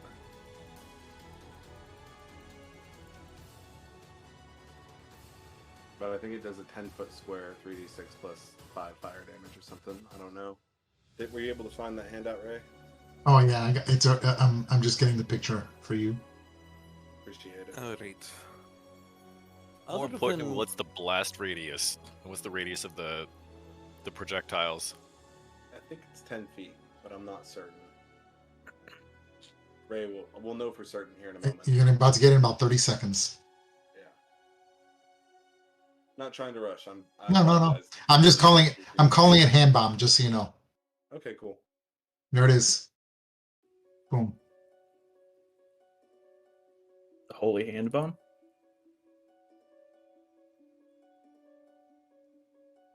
Of So, Antioch. Oh, Other hold on. than Miss Lorelei with her The flying, bomb of destiny. who moves the fastest amongst us?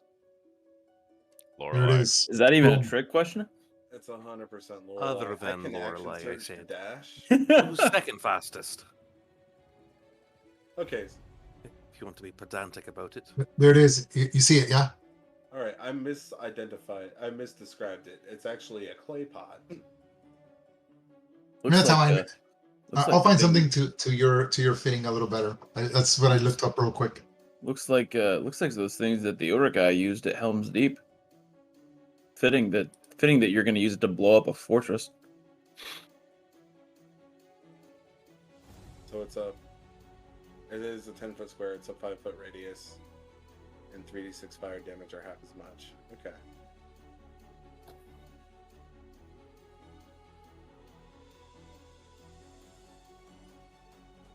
But yeah, I think that we should, because I would have to get right up on the shoreline to throw that bomb over there. I could make a psychic connection between myself and some others and hypothetically scout ahead into the camp and get more information. Okay. My problem is, what if one bad roll happens? Well, it's a good thing I'm attractive. Every single. That's not a bad. NPC That's not a does bad that, idea, so actually. yeah, that would help. That's not a bad idea, actually.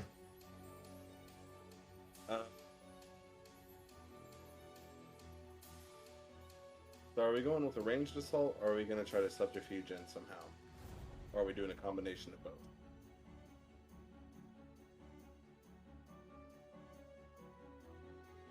Well, if I make myself and Richter invisible, and Russell and/or Lorelei disguise themselves as goblins, And Lorelei disguise herself as a goblin? I was going to suggest that I sneak in, and if they find me, then I can try and sweet talk my way through it. Alright, so you're sneaking in. Me and Ken will go in as backup. Russell, you're in infiltrator armor, so I know you're good at stealth right now, right? You're okay at stealth. Moderately, but I'm the one who's got disguise self. Okay, so you can disguise yourself as the goblin. That's we can cool. go in with you in case they see through the goblin disguise while we're invisible. Gonna And then what is preemptively. Sir Darren doing? Is Sir Darren just waiting back and ready I to rush mean, in? What were you let's saying, see. Lorelei? I didn't mean to cut Let me you see off. what I can do. I just figured I'd go ahead and roll for Psychic Whispers. And so I now have a telepathic link with all of you. Oh, Rad. okay. Cool. That's very cool. Would you So, mind asking before you do that? I've got so some stuff in there I don't want anyone to see. the idea that I have is if I stay near the wall, I've practiced enough. I've spent enough time in the Sylvan Forest, and the druids have offered me a very strong favor. I can meld into the terrain and pop out in a different location, aka I can use Misty Step. Okay, so we just got to get you nearby, and then you can get 30 feet and just pop in. Oh, I have to be able to see. So yeah, I have to be able to see wherever I'm at. So if I'm nearby and I can just kind of see and I'm within 30 feet, I can do something like that. All right. So Or I let's could be, use or I could be, these- or I could be the distracting one. I could be the one that doesn't hide and just kind of, hey. Well, we're already sending Sir Russell in as a goblin to do that, aren't we? what if we had Sir Darren carrying Russell, and he could be like, "Look, I found your friend." Yeah, Okay, I like that. I'm not the best liar. That should be Lorelei. Oof. Lorelei's set on sneaking. And in. Lorelei's gonna sneak Oh, in. okay. One I mean, problem with I Lorelei could- sneaking in is that if you I sneak could in the walk back in. and you get seen, then that's gonna split their attention, and we want them clustered so this bomb Yeah. detonates to maximum effect. All right. Well, I'm all right with being seen. I'm all right with. Or I'm willing to also go as his prisoner, Russell's prisoner. Ooh. I think that they wouldn't believe that. This I You don't feel think like about to die. Perhaps I could play damsel. That might be more believable. I was actually considering this. What if, because you're proficient in deception, right, Lorelai? Yes. Awesome. I am also proficient in deception. What if instead of me you made invisible, you made Sir Darren invisible? He might still make noise, but he could still get in close. We'll get a flat roll on stealth at least. Yeah, we are carrying, me and Russ. I am carrying Russell, the goblin, along with Lorelai, and we're like, we found your friend. He told us to come here, and then I would speak in goblin, and Russell, unfortunately, I think he would have to be acting like you're unconscious for this to work. So I don't speak goblin. Yes. Does this sound like a good plan to everyone? It Sounds gets good to us me. all in as one unit. Yeah. And if it goes shit, we can all just rush it. Okay. Good work. Yeah. And me and Lorelai can give each other the help action on deception. And hopefully Russell just shuts the fuck up and doesn't say anything and they believe it. Who's got the higher deception modifier? I've got a +7. Again, why is this even a question that's being asked? Surprisingly, you Who's have the better at higher. deception? You have the higher deception Wow. by 1.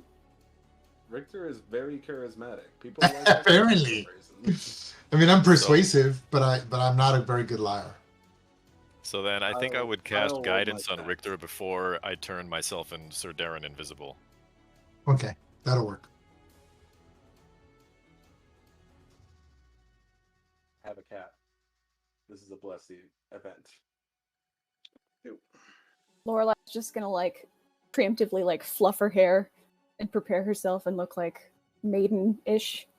How long can we stay invisible? 1 hour, I think. Is it an hour or 10 minutes? So I'm going to twin the spell. Ooh. Oh. Ooh. How cool are you, sorcerer? And then I'll cast invisibility, which is concentration up to 1 hour. So you're all invisible? Yeah. No, just me and Sir Darren.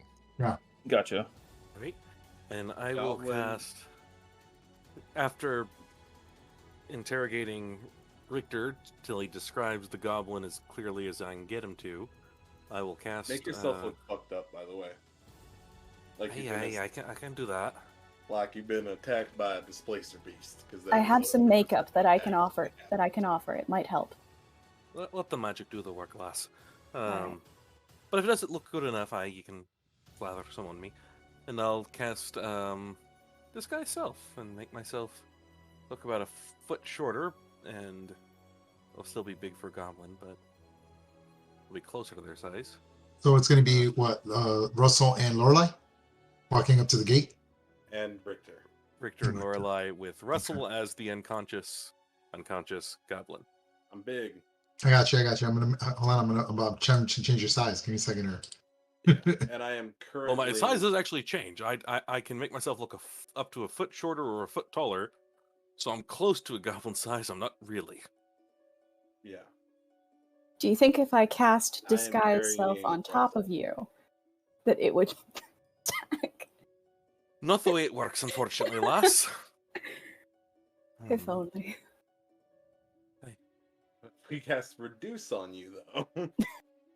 You could cast disguise on Richter, making him look bigger and therefore me smaller in comparison. That might work. But I'm still here.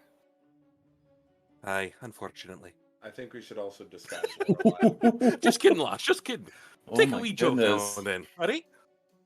And I think you guys are coming in behind us. Right? Yeah. But this is the bottom of the map, unfortunately. Well, Yeah. it says make yourself look like Yeah, a yeah, yeah. hobgoblin. No, because we don't know if there are any hobgoblins here. We did see a goblin in the forest, though. Yeah, we found a goblin. We saw it get fucking murdered by a displacer beast. Well, Richter could tell Russell exactly what that goblin looked like, right? Aye. Yeah. And that's what I said. I've interrogated Richter Only in black as and good a white. description Though. as I could. Since it was dark, I only saw this goblin in black and white, so I'm pretty much guessing on the colors he was wearing. Eight. So- I think mean, we if you gotta put a hood over him, it's not like they're gonna pay too close Yeah. attention. So as you guys start to draw close, like formulate your plans, and you start to draw closer to the fortress, this is what do you hear? Someone calls out that to us. No, just goblins being goblins. Oh god.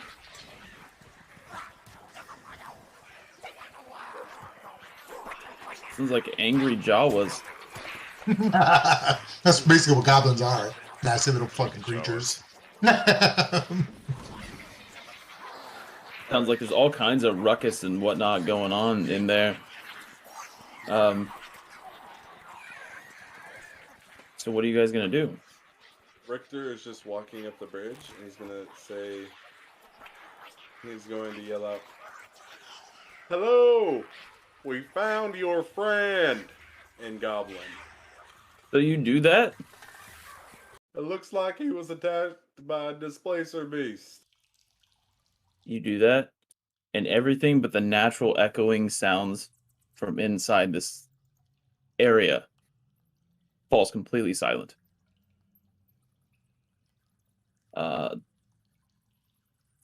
What you can see right now inside the camp is a goblin and two humans, and there are 4 goblin archers on the battlements in the front, kind of looking out towards you right now.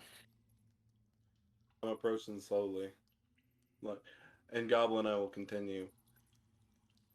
He told me to bring him here before he unfortunately lost consciousness. Neither me nor my companion have any sort of healing ability. As you keep walking with him, they start pulling their bones. They start pulling their bows back and start knocking arrows. Can I make a deception check or something? Yeah, go ahead. Advantage, of course. Alrighty. Lorelai's just giving doe eyes everywhere she can. Didn't roll well. Well, a 6 and a 9. Nice. I actually rolled amazingly. They don't You seem. get a D4 from guidance also. Isn't that concentration? You can't do that while you're doing. I don't think it is. Ability. Oh, guidance isn't concentration. Oh, it's You're not? crazy. You only No. cast it on one person at a time though. Yep. So yeah, you can add a D4 to that if you'd like. 18.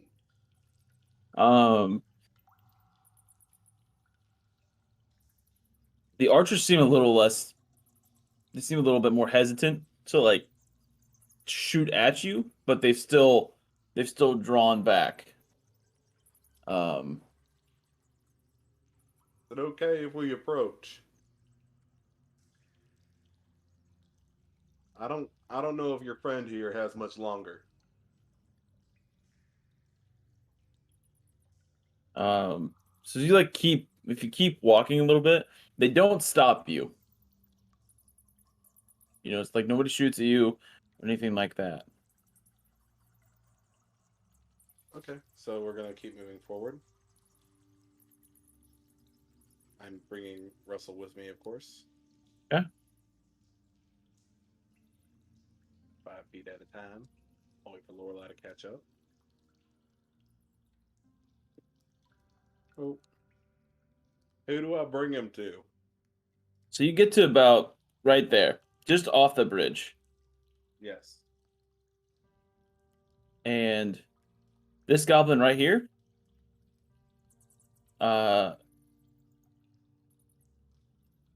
he kind of wanders over and holds out his hand, like telling you to stop. I will do so. And then he motions at Russell to have you like leave him, like to bring him up to him, and then just leave him. Up here? No. This goblin right here. Okay. He wants you to just like leave Russell right there, and then essentially, back up. Essentially, is what he's asking you. I will set Russell down here. Or I guess there, where he is. At this point, I'd like to nudge Sir Darren. And then I will proceed to attempt to Superman punch one of these two people rushing them. What? Go! Okay. Darren! All right. On Well, the left. We're gonna try and stealth him. Try and get us further in the camp, but okay. Yeah, but Quick before. combat. Okay, hold on. I just want to make sure we can communicate telepathically. Is that correct? I mean, Yes. there's a point where they're Okay. telling us to leave, and Richter Okay, just so- sent a ping saying, "Go so- time." Yeah. So the No. minute that he's saying go time, he's gonna punch me and Kenshi. Since we're communicating telepathically, are gonna try to push silently to get as close as we can to the group. That's what we're trying to do. I'm sorry, y'all. I should have ran an okay with that. I just figured this is when they are telling us to leave. This is when our chance is. No, You're fine. perfectly reasonable. You're good. Perfectly reasonable. And as soon as I hear the thwack of combat starting, I'm gonna cast Shatter. So can I make All right. Can I make a Tavern Brawler strike as a surprise or no? Are they ready?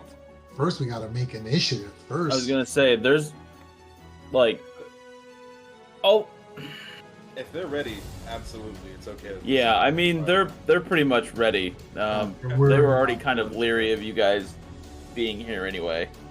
We deceived them enough to get close. We didn't deceive them enough to get a surprise round. Correct. That's what you're saying. Reasonable. Indeed. Reasonable.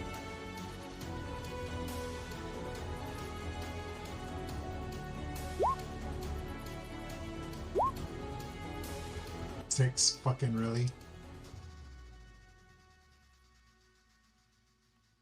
You and me both, partner. I think your dexterity is higher than mine. What's your dexterity at? +2. Yeah, higher than mine. So I'll make mine a 5, just for simplicity's sake. Just roll for the Bandit one.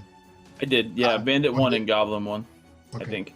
Oh, I didn't see it. Yep. Okay, cool. So so just so everybody's aware, Bandits 1 through 4, yes, Bandits 1 through 5 will go on the same initiative, and the Goblins will go on one initiative, just to Yeah, keep perfect. things simple. So, So way to go. all right, So the goblins, Looks like, goblins were ready. indeed. This first goblin is going to shoot at Richter. Is it at advantage? No. Then that misses. Right. So that will miss. Goblin 2 will go. Misses. Alrighty. Goblin 3 is going to take a shot at Lorelei. Does an 18 hit you? Really, Kyle? What? Really? My What? AC is 21. I'm sorry? Yes, it does. It Okay. does. Totally fine. I'm sorry? Question mark? I'm I wearing mean, heavy armor. Like, Neither am I. I'm in medium. does a 14 hit you, Lorelei? no. Okay. That's good. How far is it? Not quite. That's okay. That doesn't hit anyone, They're shitty archers. and neither does that. And with that, the goblins' turns are over. So these which- like all these arrows just go flying through the Yeah, air, just kind of stick on all our at feet and once. shit. Out of nowhere, just a hail of arrows, and that means it's Lorelei's turn.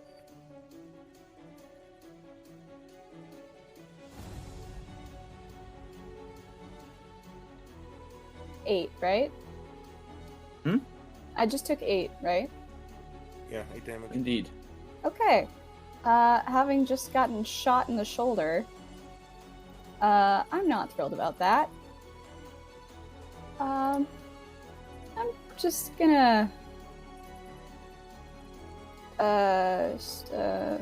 preemptively.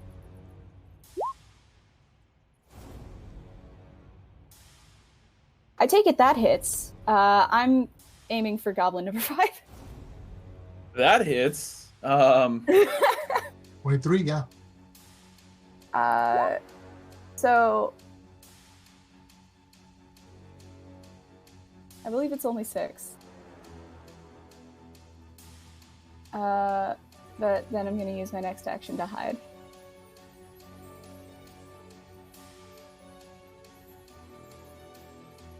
All right. Hide where behind my tiny goblin form. How much damage was it? Up against the wall. 6? Okay. It's only 6. Gotcha.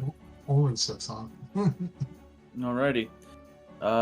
With that, it is the sage Kenichi.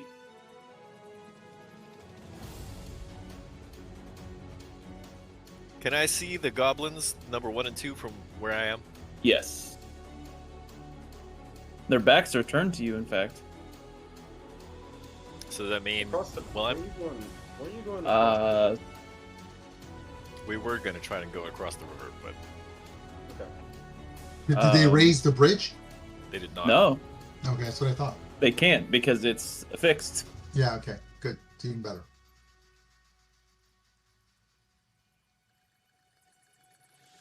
All right. Well, I see no reason to hold back. So Oh, I'm no, gonna no. fireball up in the air in between goblins 1 and 2, so that it just roasts them 2.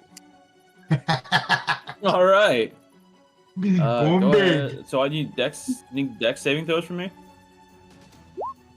Well, Jesus fuck. Oof.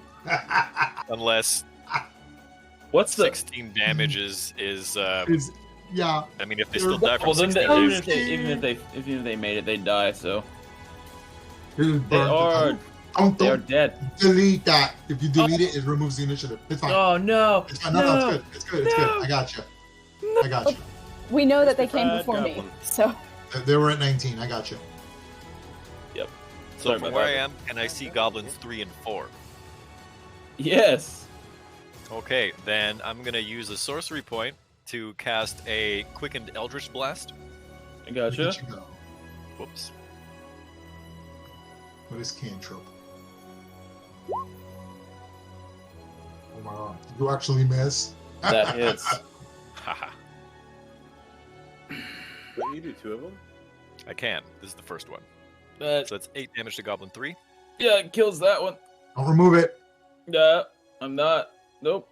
I'll put the little X on them. Yep, that's what I'm And doing. then the second one at goblin number 4. That hits. He's definitely dead.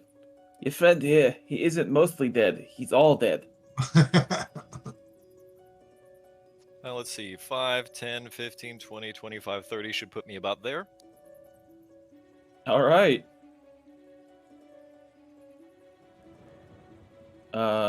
Is that it for you? Yeah, Richter. Richter will use his bonus action to summon Ren on top of these boxes behind this bandit here. Okay. Because it is just not his fucking day. You don't say. And then I will attack twice and use I will attack twice with Erendite. Do I have that? Oof. Yeah. No, I'm looking for it on the D&D sheet. Oh It's on yeah, yeah. there.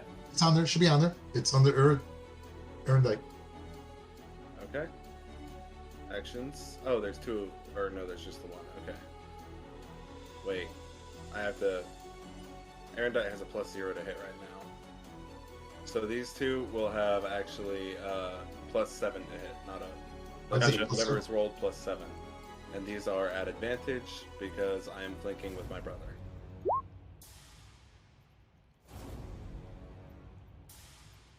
I think those hit. Oh, you know why it's at +0? Because you didn't attune it. Oh yeah. Oh, I meant Attune it. to. My bad. Attune it You to your gotta click character the sheet. thingy. So go You ahead and gotta click attune on it it. and then That's roll why. again. That's why it says +0. I'm trying to, but I think I just rolled again. Yeah. Manage, attunement, inventory. The damage is correct though. I don't have it under my items requiring attunement. I can't attune to it. That's weird. Oh, you know what? I probably. But anyhow, Erendite does 8 damage Plus on 2 the to first hit damage. Either way, 10 are damage. you one-handing or two-handing? I'm one-handing. I've got my shield out, so 8 and 9. Okay, so 17 damage kills that bandit. And adds 1 charge to Erendite.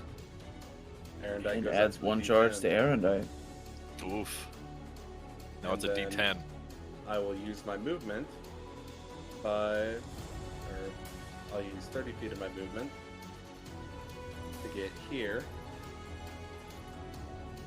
Okay. And then I will action surge and throw the bomb right here. So that's a DC 12. You're gonna throw it right dex save. here? Yeah, it's only a 5-foot Okay. radius. Okay. So those two will get Bandit 5 and Goblin 8 will get hit by it. All right, go ahead. But that's a DC 12 dex save, and I'm gonna roll /R 3d6. We are Bandit 8 and Goblin. I'm sorry, Bandit 5 and Goblin 8 are going to forego their dex saves and automatically fail. Okay, they take that much damage. Well, that kills the goblin. I don't think there's any. Yeah, it's just 3d6 fire damage on a failed save. Yep. And that is my turn. All right. You guys are There's cutting these. something funny about that. What? About them foregoing their dex saves on purpose. Yeah, that's a little weird. There's but- something funny about that. It is. What? very There you go. difficult. It's set up on your character sheet right there. It's already done. You just were not Alright. clicking in the right area. It's in there now. You should see it, right? Oh, I see it now. I had to refresh D and D Beyond. Yeah. My bad. I Yeah. apologize. Alrighty. Now you're good. With that, it is the bandit's turn. So Bandit 1 is dead. Bandit 2 is going to... Who can we get to? We can get to... Yeah, sure. Well, yeah, we can get to Lorelei.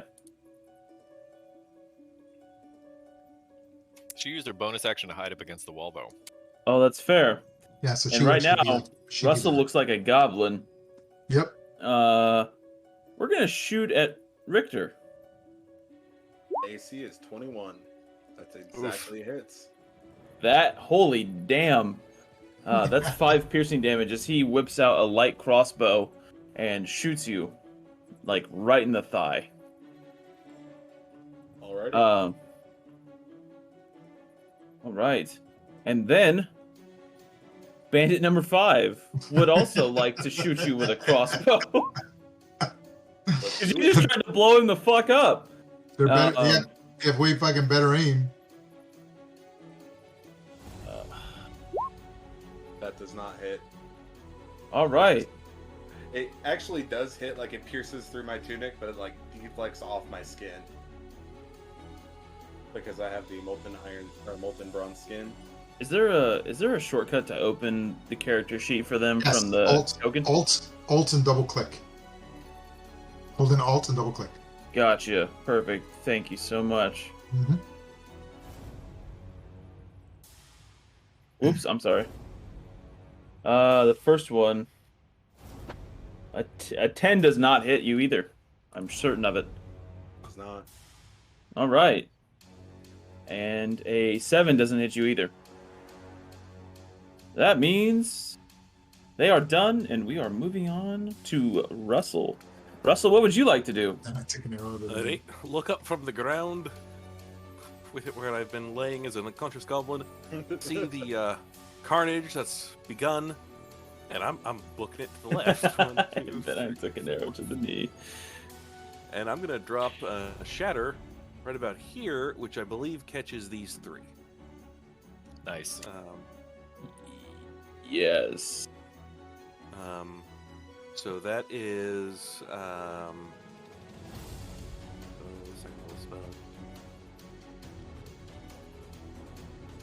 DC 16 Constitution save, or take 12 damage.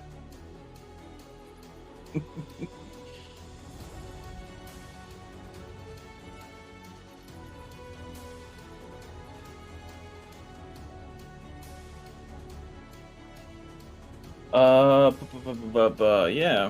And Russell got a little in character, so he's going to shriek in a little goblin voice. Yes, yes, die, die, die now. Rick Uh, was confused. He could have sworn all the goblins on that ledge were dead. I'm assuming a 6 fails. Yes. Okay. Roll a 12. All right. A 19 makes it. 19 makes it so he takes 6 damage, and the other 2 take 12. I haven't rolled for the last guy yet. Oh, wait, there's 3 rolls up there. Is there? Yeah, there was 3 rolls. It was Anyway, he still Bandit failed, rolled so... a nat 1, Bandit rolled a 19. Oh, okay. Anyway, same result. 2 failed, 1 saved. Indeed. Well, that will kill the goblin, as well as bandit number 4. Huzzah. And Bandit And takes- leave bandit 3 not looking good. Yes, the shatter is a ringing sound that trails off into the ultrasonic. For everyone else, to those inside, it's area effect. It's a head bursting cacophony. Sonic attack. All Shatter's right. such a great spell. Anything else, Russell? Oh, that's my turn. I moved and shot. All right. So, Darren. All right. I'll run past Kanishi 5, 10, 15, 20, 25, 30. And I see Goblin 5, and I absolutely produce flame. I form a flame in my hand, and I shoot it at Goblin 5. All right. That And I also miss. breaks your invisibility, and you have advantage on it, don't you? Oh yeah, that's right. I do get advantage. Correct. Yeah. Awesome.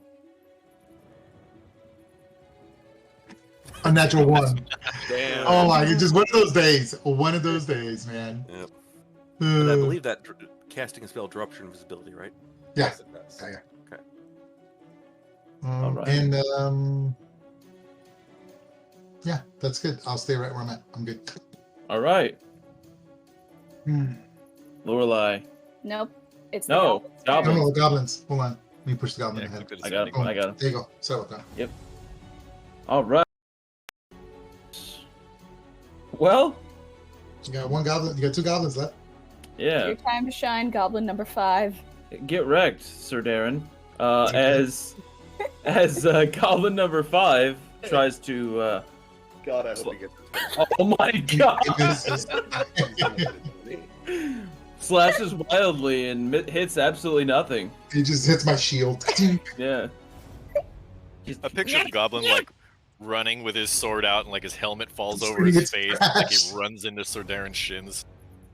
No, he runs into Sir Darren's shield, and we're gonna name This is name not a Sir Goblin Darren's child. Come on now. We're gonna name Sir Darren's shield the Goblin Master. Goblin The Smasher. Goblin babysitter. I like that one. I We're gonna like name that. we're gonna name it Goblin Slayer. Goblin child. support. Goblins.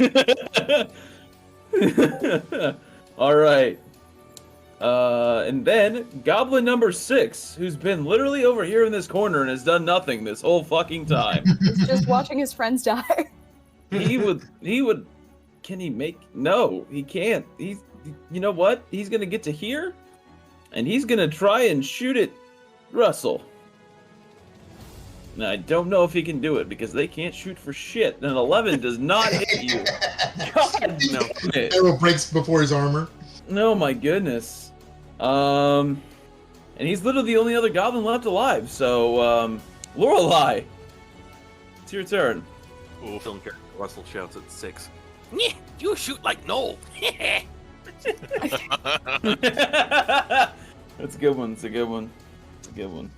From the shadows, Lorelai emerges for the briefest of seconds with her short bow drawn, and she aims. It's Goblin 5 in the face. Nah, I'm aiming right between the eyes of Bandit number 2. Oh. The eyes are the windows to the soul. Yeah, Lorelai, you could do steady aim and Yeah, and get steady the aim. advantage and the sneak attack as long as you don't She's move. hitting already. She gets advantage. Yeah. And Oh, I you also are? Oh, yeah, already that's get right. sneak attack. Oh, well, That's if you right. did a 19 hits, and if you didn't get sneak attack, then it's dead. He's dead. Yeah. Right. And then I can use my other attack because I forgot that hide is a bonus action for me. Yeah. And I'm gonna shoot at goblin number 6. All right. Fuck! What? Wait. How? Yes, that's How are right. you- She only gets one action. That's right. Oh, yeah. What? Oh. Wait. Yes. Bonus is your hiding in your action is shooting the bow. Yeah. Hold on. I could have sworn I You- had 2 attacks. If you're a rogue, Rogues don't get 2 attacks. Rogues don't get 2 attacks. Ah, shoot. Okay. My bad. In that case, Unfortunate. Yeah, I'll, awesome. I'll You hide did. again. All right. It would have been nice. You are hidden. Congratulations. Kenichi. It is your turn. Well, What would... there's not a lot of targets left. I'll move to here so I get clear line of sight on this goblin, and then I'm gonna Eldritch Blast him in the face. Goblin. Goblins! Not goblin number 5. Boom! Oh my god. Well, that hits. Roll your damage. Oh my god. You get 2 bolts. You get 2 Come on, bolts at goblin level. number 5. And that poor goblin got 5. smashed, Eldritch blasted. You gonna try and hit him again? We're still alive? Yeah, Finish you him. did Oh, him yeah. 1 damage. No mercy. Goblin number 5. Let's all have a. There. That hits. If you don't kill him, Kenichi, I've lost all respect Come for on, you. goblin number 5. Yeah! I'm rooting for goblin number 5. He's still alive. He's like in the middle of like bashing at Sir Darren's shield with his scimitar, and he just stops in the middle of the combat, and he just looks at you, shakes his head. Oh, yeah? I'm gonna cast a quickened Eldritch Blast. What a way to waste a sword Yeah. point. 4 blasts come out at him. He dodges misses with one. the 3rd. He dodges 1. on. Here we go. If he lives, oh man, credibility gone. Oh, there you go. There you go. And with that, you your Eldritch Blast sends a wave of power that just rips a hole in his chest, and he collapses at Sir Darren's feet. Goblin number 5. That was a tough goblin, or just a gonna look weak. So, okay, hold There, on. and I'm gonna We- say, for the record, I've still killed the most goblins this fight. I'm gonna step back to here so hold goblin on. number 6 has no line of sight on me. I want to have a moment of silence for Goblin 5. Here's my moment of silence. Fuck Maglubiet. Oh, that's right. It's the name of their god, right? The Goblin God. Yup. I'll spit on the ground too. Which, by the way, I want to give you a gold star. I had no clue that's how it's pronounced, and that's pretty cool. Is that how it's actually pronounced? Maglubiet. That's pretty fucking awesome. All right. Gork and Bork is easier to say. Richter's gonna take a step forward and he's gonna look over to bandit number 5 and he's gonna say, "Now, buddy, you got a chance to live if you put down your weapon." And then he's gonna pick up the barrel next to him and chuck it at bandit number 3. Hold a hit. Actions. Tavern Brawler. Oh, that's right. I forget. Holy shit! Well, He's fucking dead. Roll me an intimidation check. Do you have advantage to just? You just like, yeah, you're like, got a chance to live.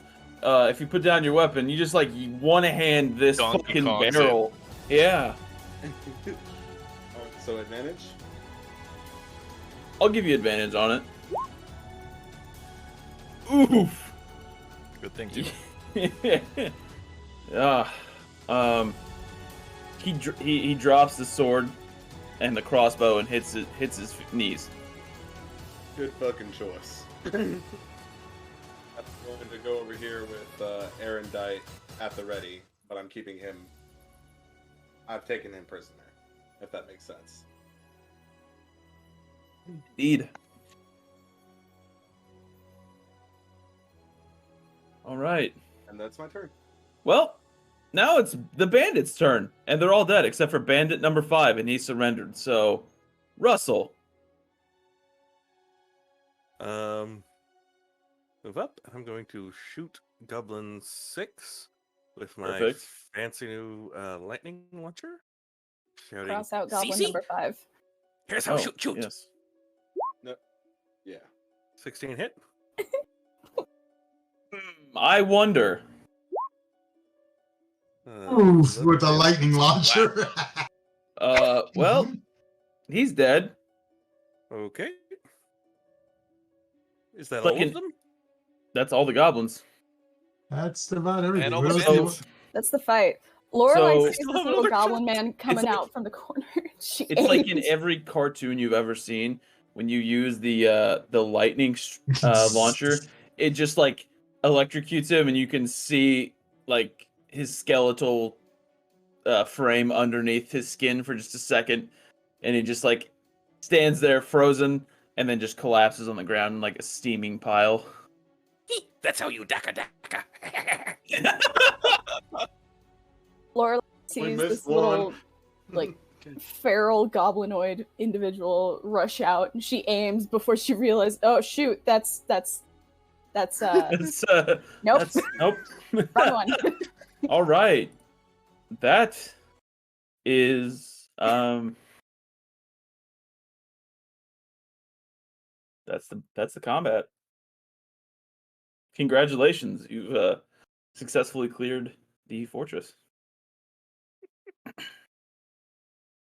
Yeah, we What's killed a your bunch name? of 7 hit point goblins. I know, right? Yeah, I know, right?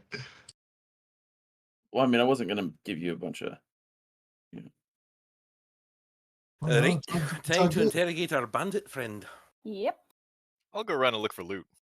He's also got like ball bearings lodged in him. I'm You'll fairly you'll certain. find some light crossbows, some scimitars, some slingshots, some ball bearings, some bones, Knives. and all in all, a total of 2 copper pieces. We. What about daggers, though? Any knives? No knives. Fuck! No wonder they got fucking. What kind of bandit camp doesn't have knives? These are Kind the of worst. bandit party The kind guys? where the stab blocks for the kind things that you are fought don't have peaceful daggers. circles hoping to establish a home for their families.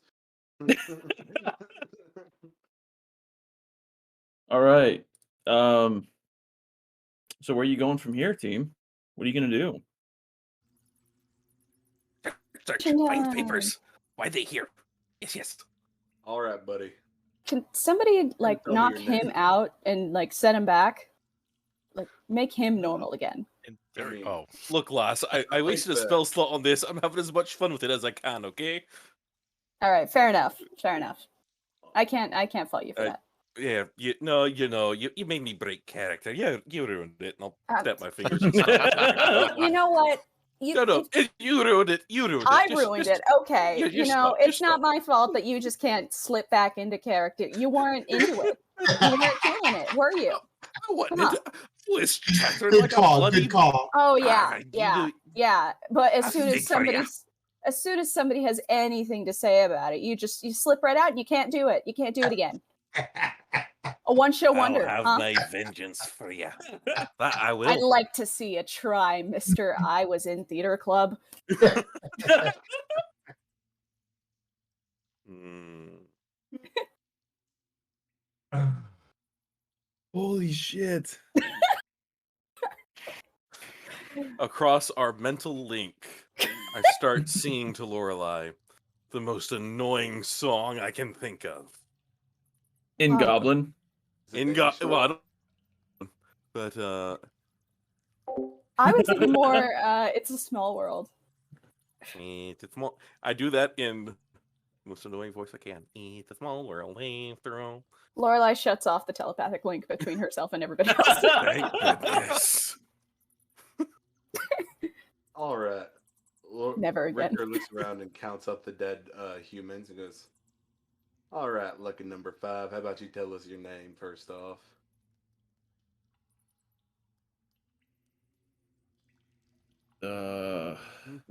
My name's Gresh. All right, Gresh, what are you and your well, what were you and your crew doing out here?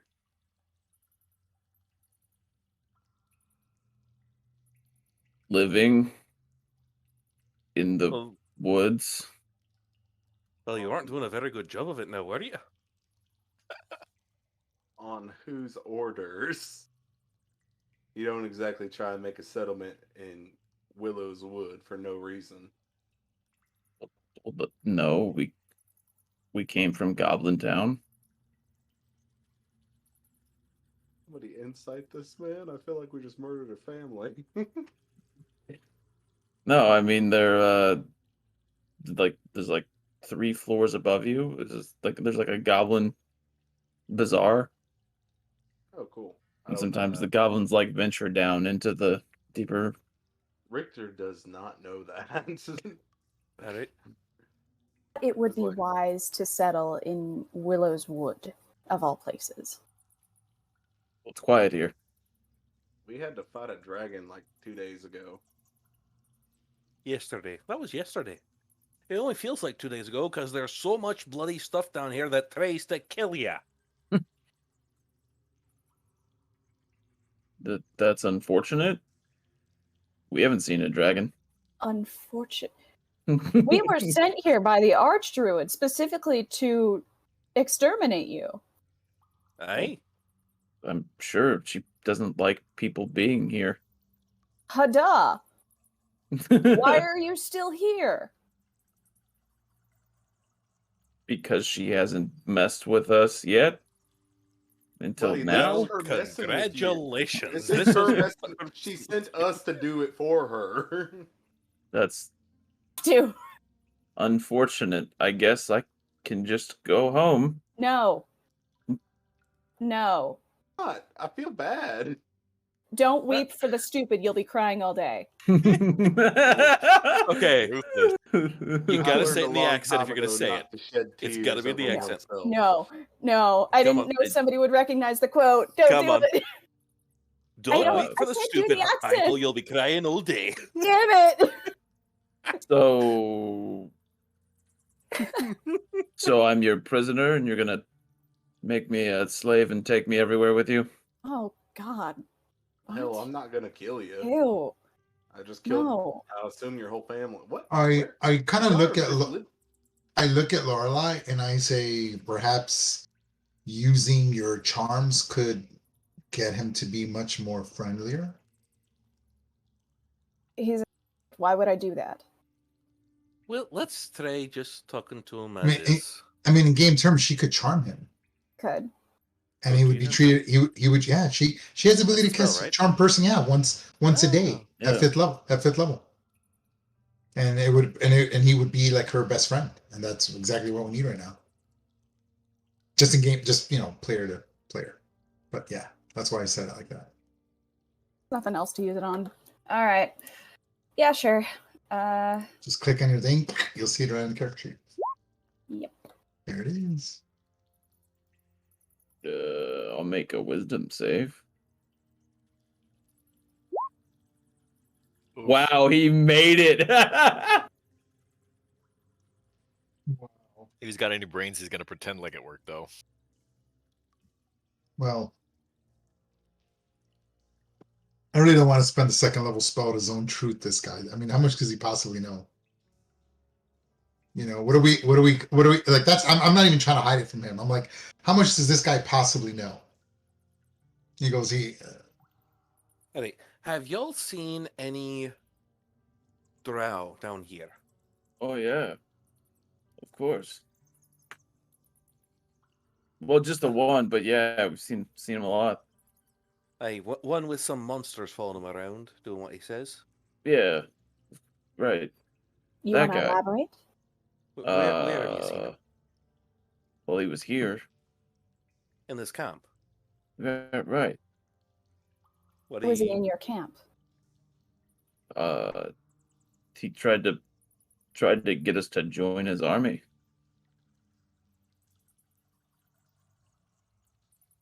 Alright.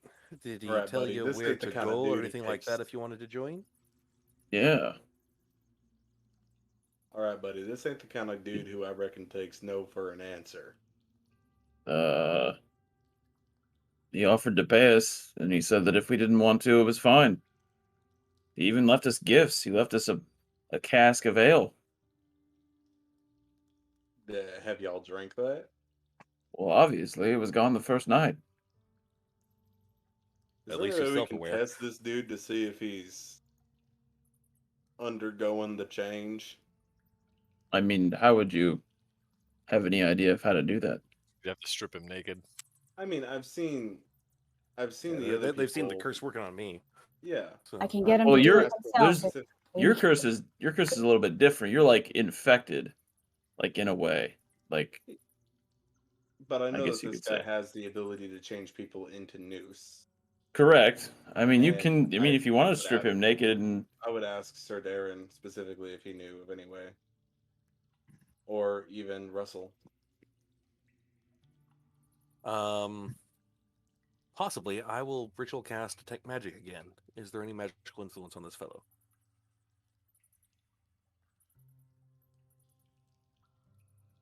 actually no. Not so far as I can see. There's no curse working on him. So Do I go ahead. do I detect any remnants of infernal presence on Oh, like, do you smell if Kala's been here recently? that, or just like not just on him but around the camp? You feel traces of something that you're familiar with, like it's been here before. I take it I'm not well versed enough to trace how far back. Oh, D20 for me. Okay.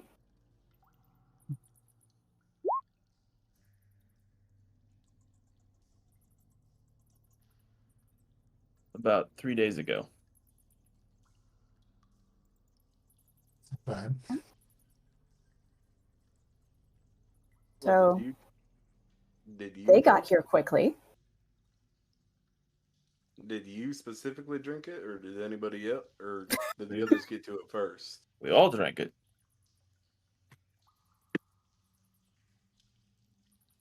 Alright. When Kala told you where to go if you want to join his army, where was that? Where were you to go?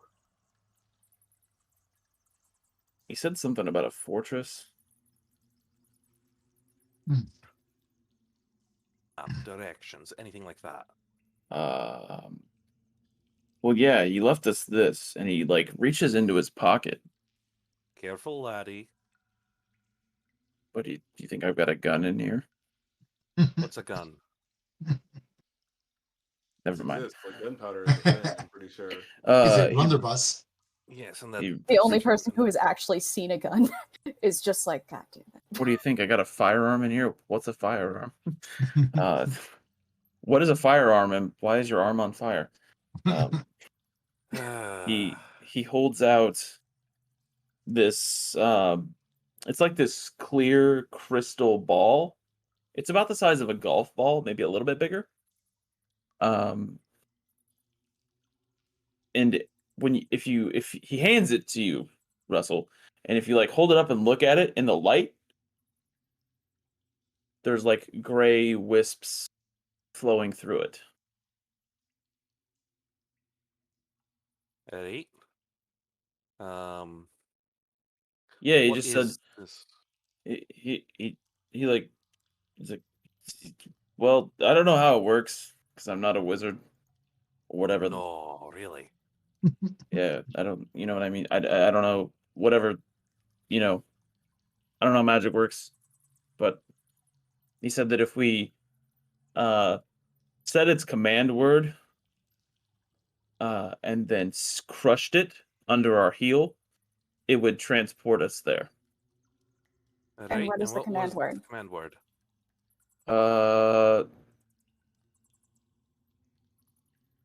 He like spaces off.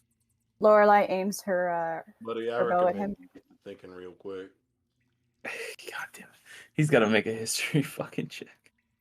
Can I make an intimidation check to give him advantage? Can I give him advantage? I have a proficiency in history. It's not history like that. It's like history like he's trying to remember. Like he's trying to rack his brain. Oh yes. Say set. Set? Set. Okay.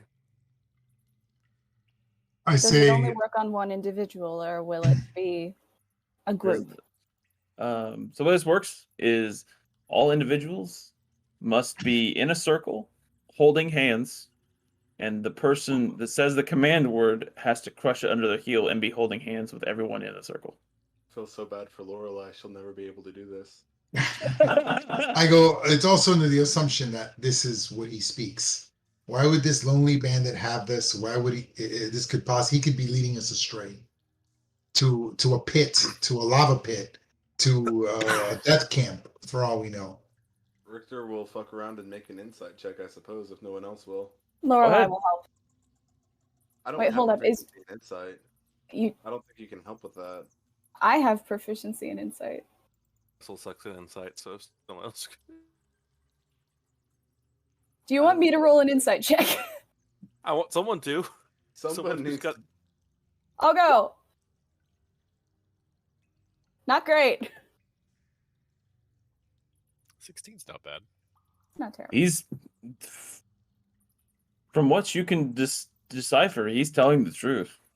It's like, why would I don't need this. I'm not going anywhere but home. I don't want to mess with wizards or demons. Did you come here? Because Willow's Wood. Because it was quiet and peaceful and we wanted someplace to bring our families. Overseen by an archdruid. Right. We didn't think it'd be that big a deal. You're kidding, right? No. It's a big wood. Oh. You're so stupid. Oh my god. Working with foul goblins? I mean, this is who wanted to come. We were So gonna come and like, goblins are not like bad people all the time. The ones I've dealt with have caused nothing but harm and death. Goblins. Have you ever I've tried having talking this to one of them discussion before with you him. bash his face in with hasn't your worked. shield? No, I have not. All right. They're no worse than orcs. I've tried having this discussion with Sir Darren. It has not proven any sort of successful whatsoever. Does that telepathy still work or no? She canceled it. Shut it off. Actually, I'm gonna say I shut it off with Okay, with can you do that selective hit? specifically Can you? Russell. I mean, any one of us could shut it off. It's an at-will thing. You have to allow it to happen. The minute you resist, it's an automatic rejection. Okay. It's only on willing creatures. Yeah. I don't know if she said she turned it off for everybody, so what's all No, right. she just said she turned it off. She didn't specify. Okay. Alright. So, however you want to rule that. So yeah, I just want to make sure I understand this. So I look around. I'm looking for weapons of torture. Was this a camp that was here because they were trying to make a better life for themselves? Do I see that? Do I see, like he said, families? I don't see kids. I don't see any other huts. I don't see anything like that in the area. I climbed to the top of the battlements to see if I see any of what he's talking about. Because if I don't see any of that, then he's a bandit, he's a thug, and he's gonna get hanged. I'm just gonna straight up ask him, show me a letter to your family. Right? Like that's what I want to. I'm not even talking to him because I don't believe anything that's coming out of this guy's mouth. He's like, well, I don't have a letter, but I can. And he points over at the tent over here. Mm-hmm. He's like, if you let me go in there, I could provide you some kind of proof. All right. Did you explain the bodies at the gate? Yeah. They're so when you guys got up closer to them, they're definitely just animal bones. I will let him go, and I will telepathically ask Lorelai to ask Kenichi, or just Lorelai also, what was the Favorite game of telephone. specifics? What was the specifics of our deal with Willow?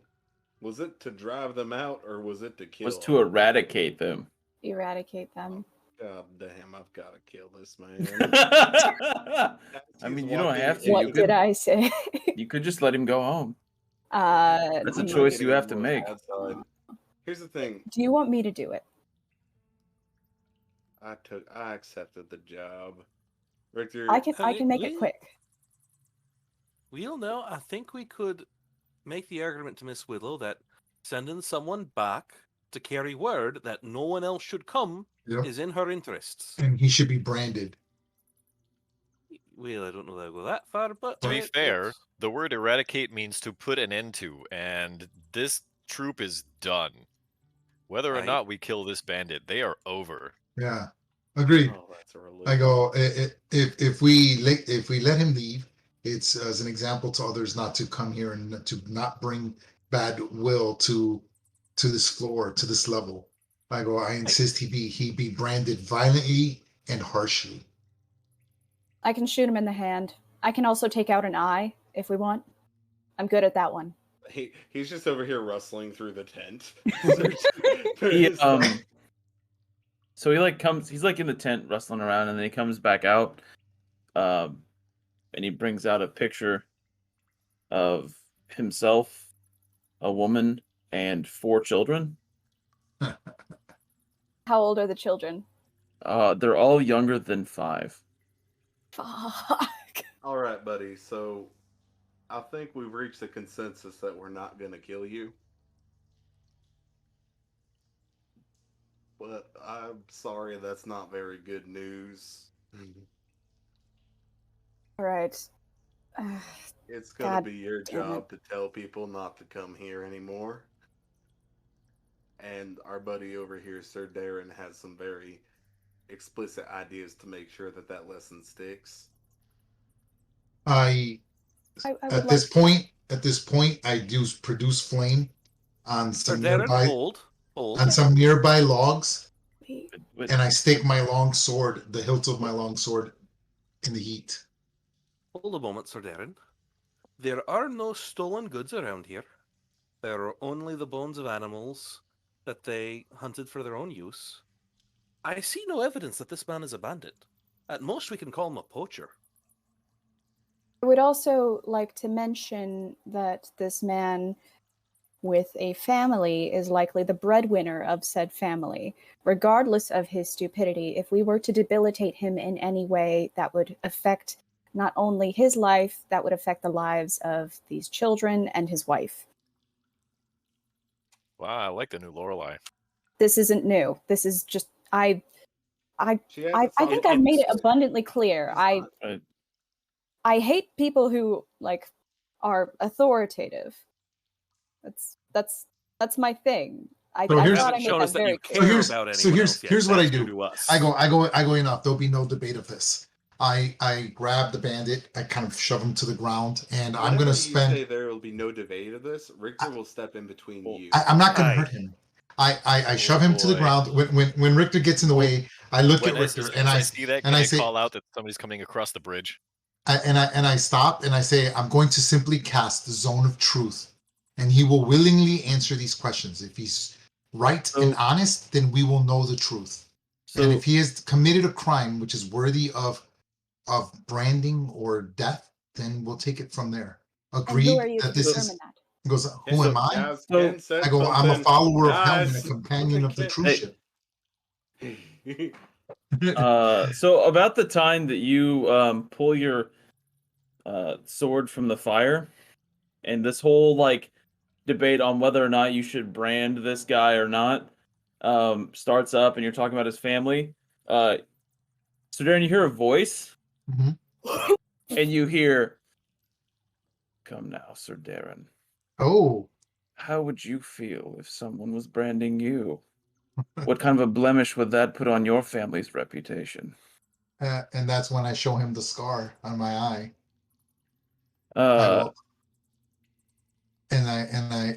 him know, and I look and I say, yeah, Are you- interesting. Are you under? Okay, I just want to make sure you know that you're not talking to a bandit right now. No, it's Kala's Secret Forge, right? Yeah. Yeah, and I just I let him look in my eye, and I say, "Oh, your presence is needed here." And I just kind of look over. We need to adjust where we all are. I've been keeping watch on the wall this whole time. I would think the bandit's probably here. Am I right? Right? Yeah, like I mean, that, if you want that's to move fine. everybody up to the front, that's fine. Yeah. I would have. Yeah, he would have come out of the tent, and we would have been like, "We're gonna let you live, but but And I said specifically that Richter would interpose with himself. Go ahead. No, go ahead. Right there. Boom. Perfect. you need me. What is it you need me for? You've been a difficult individual to find, and we're here, and we're trying to help one of the fellow members of our group. I go, he is infected, and I point at yes. Russell. That is highly unfortunate. Are we all hearing this? I think so. I hope so. I'm sure that you received my invitation, did you not? I did. Did we? Yeah, we That's did, right? great. In the letter. Excellent. In the Then letter.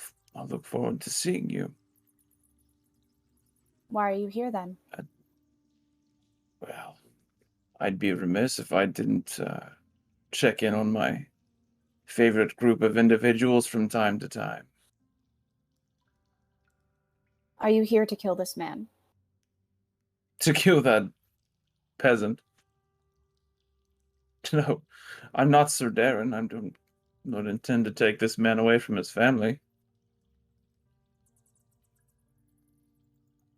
What is it you want with us?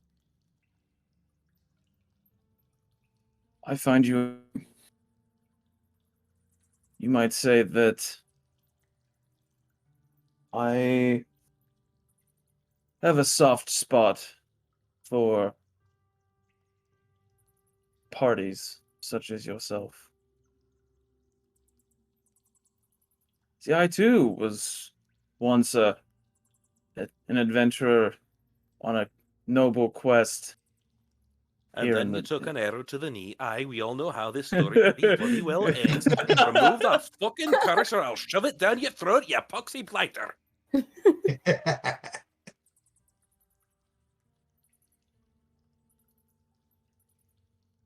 He's been having a rough couple of weeks.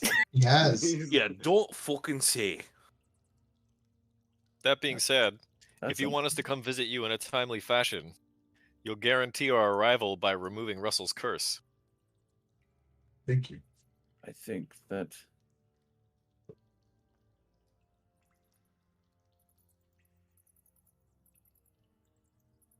Don't go on top of the snake cage, Sobe. That could go badly. The man. That could go very badly. Meow meow.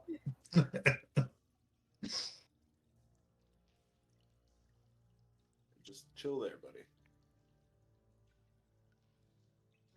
Sorry, I would have muted, but I did not have Oh, you're time. good. You're good. You're good. That's Uh, totally I'm just understandable. imagining you said that to Kala.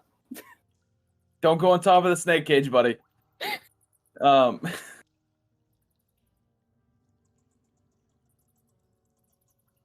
so what I'm hearing is you would like motivation to be on your way quickly. We have plenty of motivation. We have too many curses. Well, I suppose you're right. After all, I'm a man of my word, and I did say I would remove the curse. So please, allow me to remove the curse.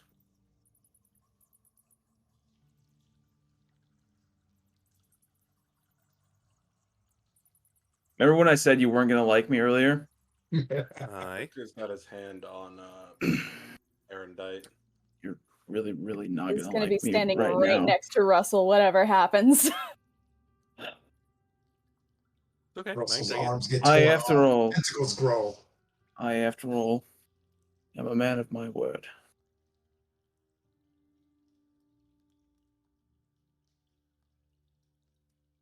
And he casts Power Word Kill. Oh, Ooh. oh. So this. Oh, okay. Wow. So this like Okay. ancient word comes out, and it's a Yeah. horrible death, isn't it? Like when Power Word It's- Kill's done, it's like equivalent to that death curse in the Yeah, Harry pretty Potter much. series, right? Like what is it called, the Crux or whatever? It's similar to Crux? something like that. It's really just a it's like, It's like spasming and like. yeah. It's like Oh.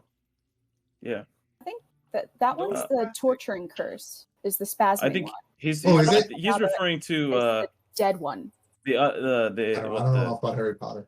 the I'm sure it's unforgivable painful regardless. spell or They're whatever it's both, called. they're both unforgivable curses. I don't know anything about Harry Potter, so I can't.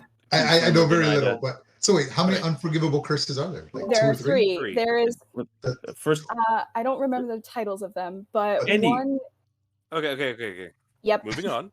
I'm dead. Okay. Russell Okay. drops Okay. dead. Well, hold on. We should all have a reaction. Let's all have. yeah, please, let's have a absolutely. reaction. That's why I'm trying. Like, let's. So sorry Um, about that. I had to something I you're- got from you're stepping on good. a piece of plastic. So you see him mutter something under his breath, and then Russell just collapses on the ground and doesn't move.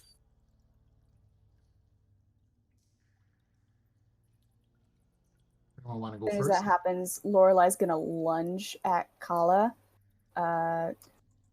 and just.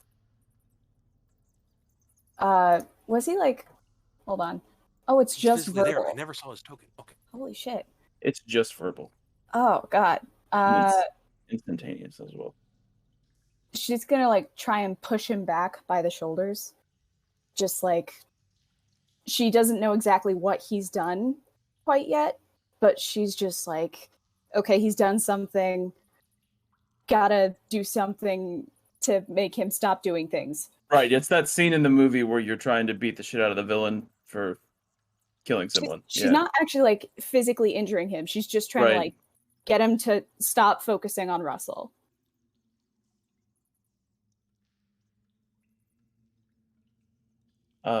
He just kind of takes you by the wrists, like after a couple minutes of like shoving and like slapping on him, and just kind of shoves you off of him. There's not a roll involved there. No, not for that. I mean, if she's not rolling to hit, then I'm Oh. not gonna roll to. Oh, You know what I thought mean? were talking about kill. No, You are no. going to bring him back, right? Richter just looks dumbfounded at this moment. He has never seen anything like that before. You want him back. You said you were going to remove his curse, No. not take his life. No, I didn't say how I was going to remove his curse. Kala, you will not take him back. You will let him die, and you will let him stay dead.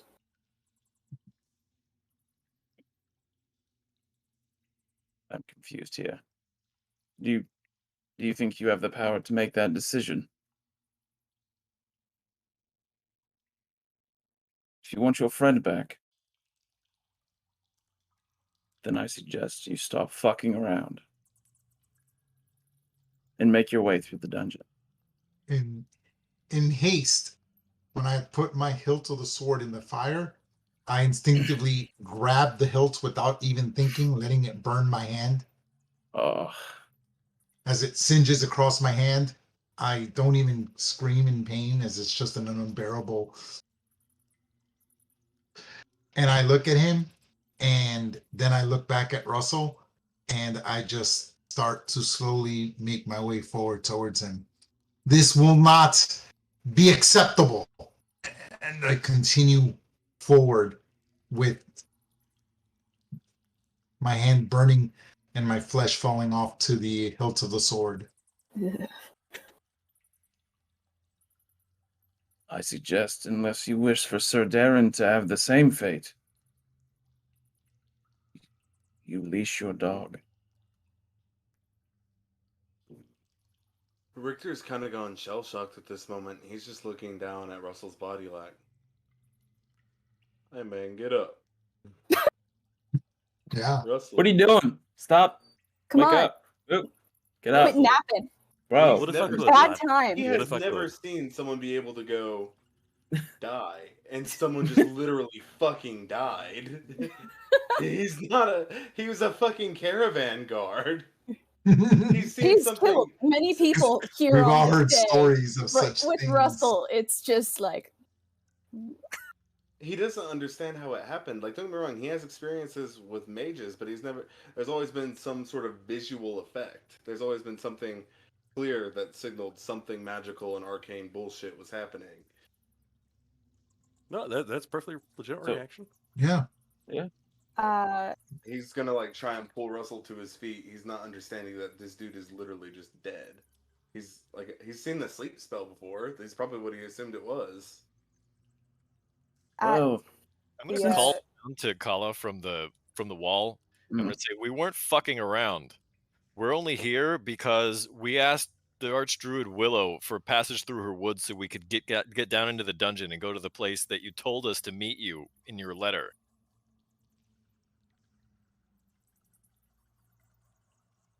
Oh. What would you like me to do? Apologize? Bring our friend back from the dead.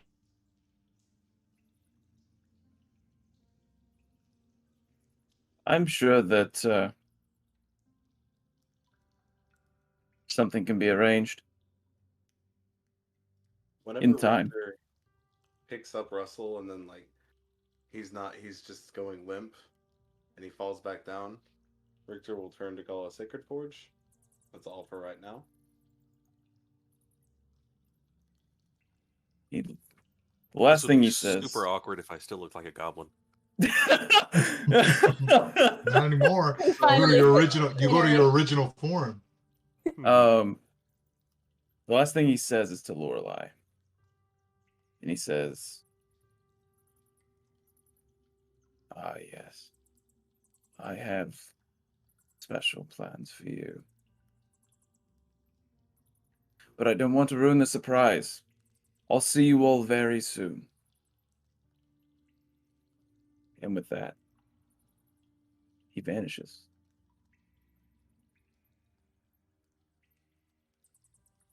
me, I guess. The pain becomes unbearable as the sudden realization of what's just happened. I drop the sword with what little flesh is left on my hand, and I just look back and I see Richter trying to wake up Russell. I look at Kenshi and I say, Kenshi, tell me there's something you can do here. Tell me there's something that can be done. I'd have done it already. And I look at Lorelei. Lorelei, look at me and hear my words. I'll forego my soul. Pacts and devils, this I honor. I'll take the fiendish ways. Return him. Let him live, Lorelei. Shit. What do you want her to do, dude? She knows she has fiends and devils that she speaks to, higher powers that she answers to. And how many of these higher powers do you know that are prone to bringing people back to life? For a soul like mine, it's a possibility. Is it possible, Lorelei? Darren,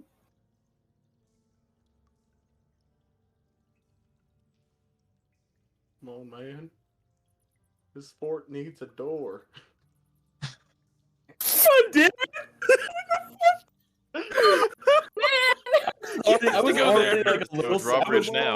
That's actually very fitting, right? I'm in a very Like a little humor smirk comes across my face. I wasn't emotional at all, and then he said that, and now I want to cry. It's very Yeah, that's actually that was very rough. true, man. We There's do no- that shit all the time. Trust me. In the military, we'll make little crack jokes like that all the time, dude. There's no fucking way he's actually dead. He didn't do anything.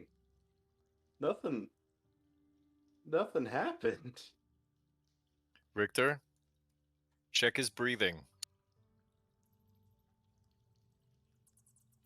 There's armor in the way. I'm gonna try and pull out the helmet off the armor. Because I'm assuming, is it down or is it up? It would be down, but I believe the way with my death, the arcane arm He no checks- longer.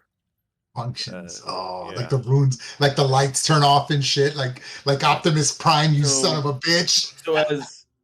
So as you turn back to Russell, you start to like shake him and whatnot. The glowing runes on his armor slowly start to dissipate and fade away. And what once was what seemed like a much more elaborate, beautiful suit of armor now seems very quiet, very dull, and very simple, even though it's still a very complicated piece of armor. It finds itself lacking now.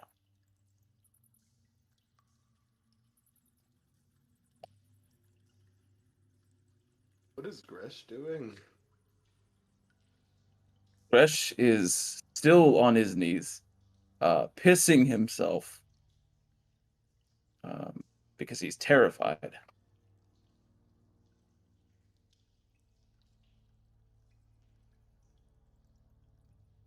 Victor just kind of falls to his knees as he's like checking for a pulse on Russell. He can't fathom this right now. Like he can't. He's in shock right now. He can't settle it. He actually liked Russell was a drinking buddy of his as much as Kenichi was almost. At least I remember them drinking together. Richter does too. Russell die with his eyes closed? Or were they open? They were indeed. Lorelai's gonna walk over. And very carefully, she will remove the glove on her left hand. And what you all see is a very, scarred and snaggled limb that barely looks like a hand. Just a very hideous feature. And she first touches him right in the forehead, and then she uses what might be fingers to close his eyes. And then she sits for a moment, and then she quickly pulls the glove back on and just sits in silence.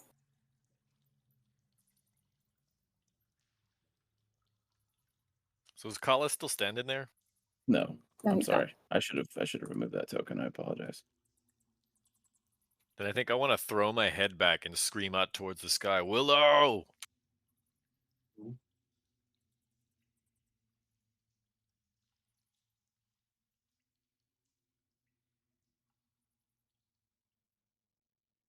We'll come back to that after our last break. Hi, guys I'm in- Lombot Goldstein, but you can call me Lombot. Well, I'm not having a panic attack about the ever-increasing stack of unfiled paperwork waiting in my office during my adventure. I'm dreaming of better days, spent in the Dungeon Divers Discord server. There, I could find fantastic stories, meet new people, make new friends, and share new and wonderful experiences, completely distracting me from my real-world duties and obligations. It's ruining my life. Anyways, they're running multiple games a week, every week, with experienced DMs and an active moderation team, so make sure you come by and check things out. Also, make sure you're subscribed. It's free with Prime, and you'll no longer have to watch ads. It's a wonderful thing. Anyways, I've finished dissociating enough to do this advertisement, so I'm going to go finish some paperwork. Bye-bye!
Hello, everyone. We're back. I can't even not be sad right now. Welcome back to the saddest fucking session we've ever had so far.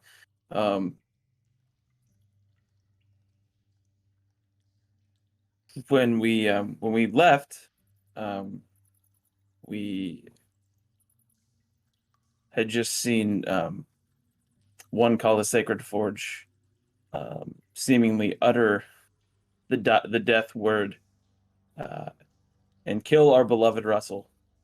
And our party is still reeling from that. And that's where we're kind of picking up at, or just thereafter, kind of the aftershock moment of that happening. So, group, what are we doing? I am Well- gonna hop down from the battlement, and I'm gonna go over to Russell's corpse. I'm gonna take the bottle of sake that I gave him earlier. I'm gonna uncork it, and I'm gonna take the rest. I'm gonna pour it out on the ground for Russell. Pour one out for Russell. Richter will pull out a flask of whiskey and do the same. I will Lorelai's conduct. gonna step away from this. I 'cause will she conduct. doesn't want her I will boots conduct to- last rites, and do the ceremony ritual so he cannot be resurrected to an undead, a ghost, a spirit, or anything of the like. That takes about an hour. Gotcha. At this point, Kenichi is gonna look over at Richter, and he's gonna say, "I wasn't strong enough to stop him. Can you teach me how to fight?" Yeah. I can teach you. Lesson number 1. Poke him in the eye. Close the Don't give fucking him- window. Lesson number 1, don't give them a chance to speak once the fight's begun. If you know they're an enemy, don't let this happen. Do not let him speak. He will put a spell on us. God damn it. Now,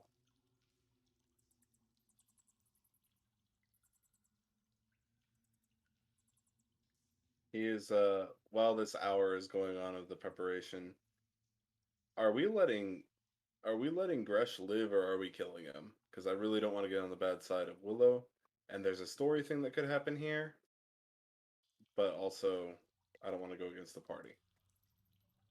I mean, I think we're at a consensus now that we're gonna let him go, right? Okay. I Then mean, Richter will walk away from this body as Sir Darren is performing the rites. And he'll yell at Gresh, "Don't ever come back and tell all not to come." Yeah, he just books it out of the fort. I'm gonna go around and look for armor and a shield. You'll find some scale mail in that little hut there, as well as like a We can for this. like a leather shield, like a leather hide shield. Sit on the bridge.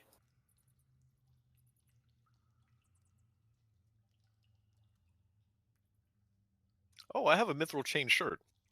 Yeah, what do Put that on. All right. Never mind. Kenichi throws the scale mail in the river. No, I'm just kidding. I forgot that we picked that up like what 4 sessions ago.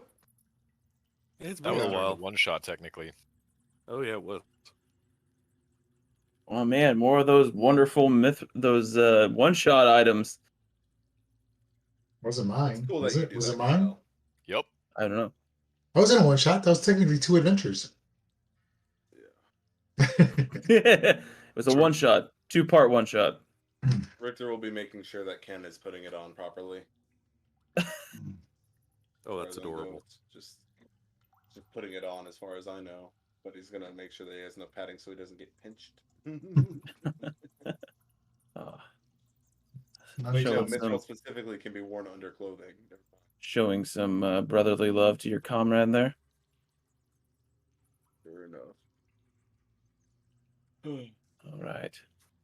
And once the chain shirt is on and the shield is fixed, and Victor's gonna go, all right, you're as ready as you're gonna be, and he's gonna kick out Ken's leg.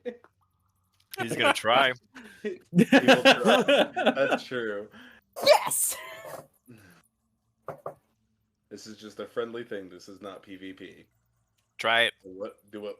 Try it. Let me open up Beyond 20.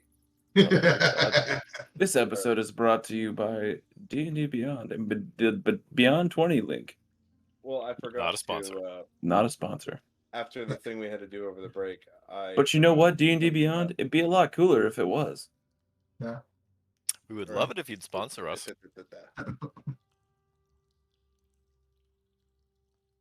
Not great. Are you trying to grapple me? I'm just trying to kick your leg out. You're just trying to Headbutt like you. sweep the leg. Yeah. So it's an acrobatics or a strength roll, huh? Or athletics. I'm trying to use the shove action to knock you prone. Mhm. And after you fall prone, he's like, getting armor's on about as ready as you can possibly be. And I'll hold down my fist or hold down my arm to help pick him up. I'm gonna sweep his legs out from underneath him. Here we go. All right. Here we I go. will do this with disadvantage because I'm expecting to help you up. Now I have to use athletics, right? Yeah. The defender gets to use either acrobatics or athletics. Yeah. No, yeah. You have to use Yeah, athletics. my athletics to is engage. garbage, so Oh, Even with disadvantage, he still beat you. I lack the spirit. your spirit. Look at that big old fat ass cat, dude. I grab him by the forearm and hoist myself up, and I say, "Enough with the kid glove. Try and hit me with a weapon." Are you sure? I asked you, didn't I? All right. He's gonna pull out this ancient longsword he has. No, he has the war pick. Never mind. That's what he's got. He's gonna use the war pick. Not even close.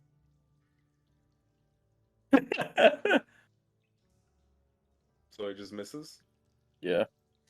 You just pull out the war pick and you swing once, and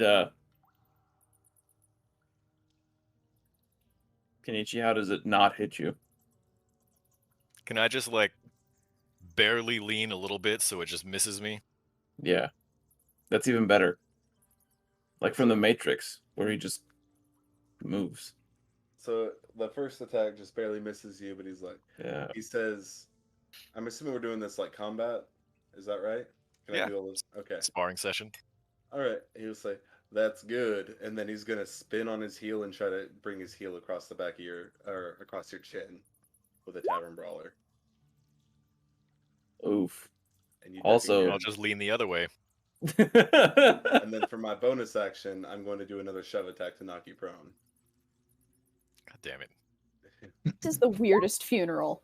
It's really not. I think Russell would condone this. No, Russell would want a casket with a good door on it.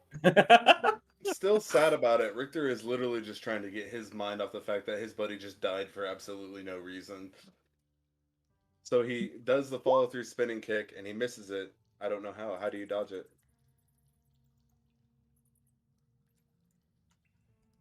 The Tavern Brawler strike, I figure I'd just lean back the other way. Alright. The knocking you prone, you don't. And then Yeah. I continue spinning, and with after I plant my other leg, I just continue spinning and sweep both of yours. Oof. You're quick on your feet, Ken. A lot quicker than I expected you to be. Yeah, I've got a couple of tricks up my sleeve. I'll reach my hand down and be like, do you want it or do you want to get up on your own? I'll grab his hand. All right. And I'm guessing that's just how that goes. Unless if you want to continue this, Ken. Let me try. All right. I assume a thing. Assume a position. Wait a minute. That's not an attack roll. What the hell happened? Russell, this might be a little bit meta, but is it safe to assume that upon your death, perhaps what is it? What? Oh, I'm not seeing which is it. I'm not rolling an attack roll. Oh, what are you clicking on? Clicking on the hit. Oh, and that's coming up. Yeah. That's weird. That is weird. Hold on, let me take a look at it. It might be because that's how the. Oh, that's because it's on inventory. You have to create it as a weapon because it doesn't know it's a weapon. That's weird. It has damage and shit on it. You were asking, sir. Yes. Would it be safe to maybe possibly assume that upon your death, your suit of armor perhaps would close and seal itself off, making it almost like a shroud in and of itself?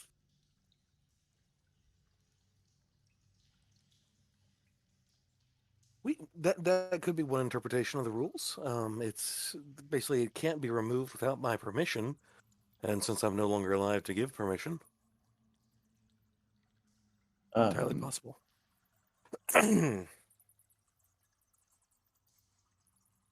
My helmet came off because Lorelai said her goodbye that way. But we can say the rest of it is sealed up.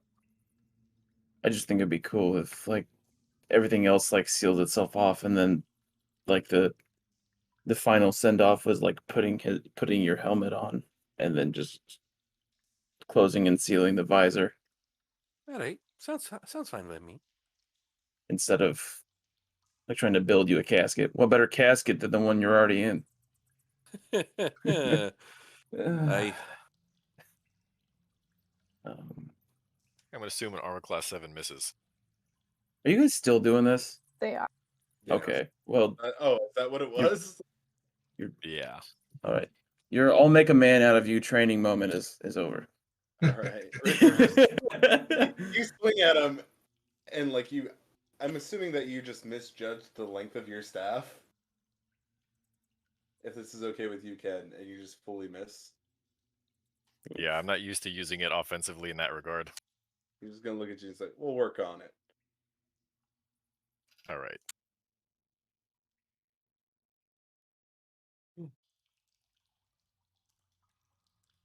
So what's going on next? Small housekeeping. So do we item. bury him? There's actual rules for this. The two of you that have the items I infused, Lorelai with the +1 bow and Richter with the +1 throwing axe, those infusions will fail after 5 days. Oh, because he's dead. Yes. So I am so sorry. How dare you take away my magic items? You know what? You know what? The DM giveth and the DM taketh away. That's not good. I'm gonna just say that you get to keep those items. Oh, What? Yeah. All right. I was I'll, that good an artificer. Right. I made permanent items. That's right. He didn't even know how good of a quality of an item he was making. Damn, it gives me a new level of respect for the people that fucking broke down that door. Which would have been cool to try to avenge him within that amount of time. I guess me and Ken are sparring for a long time. Okay. I have something for our next long rest, though. Eventually, sparring comes to a close, and it is time to perform the ceremony for Russell.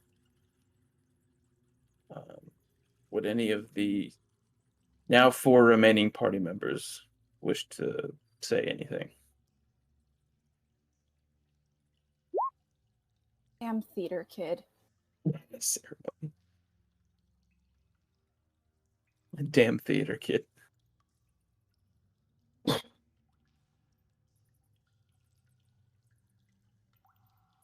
think the only thing that Ken's gonna say is, I'm not giving up. If there's a way to bring you back, I'm gonna find it.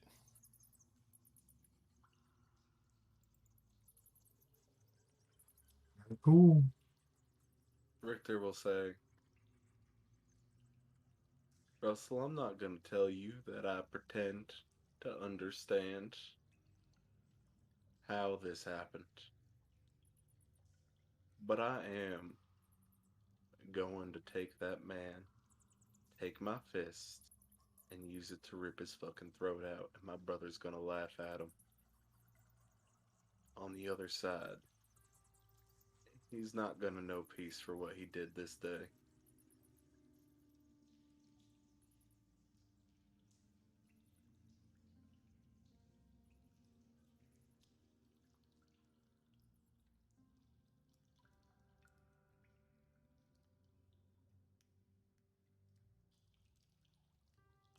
Anything else?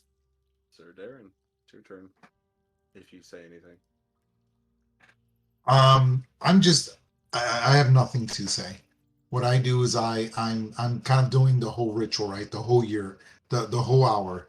So I'm constantly praying, the old muttering, marking his body, cleaning his body, that kind of thing. Setting up his grave, that kind of thing.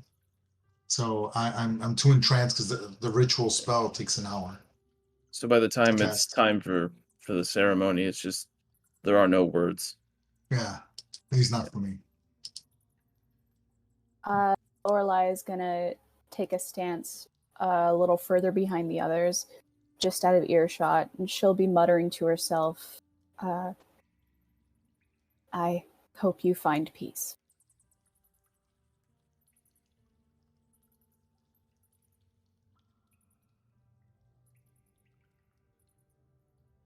And with that, the chapter closes for our friend Russell.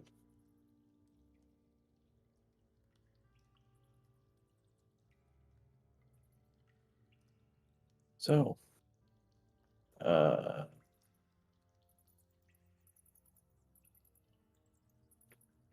actually, 1 second.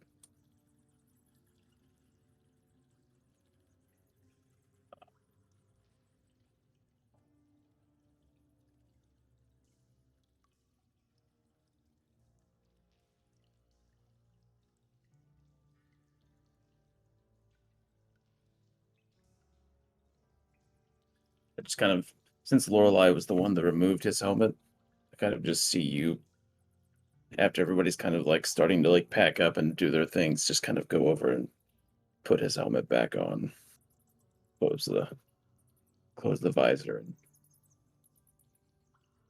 walk away. But one more thing is going to happen before that happens. I'm just waiting one moment.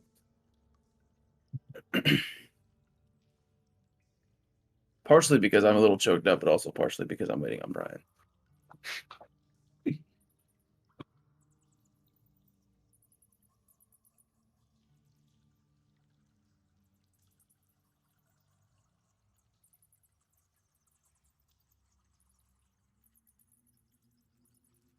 Right.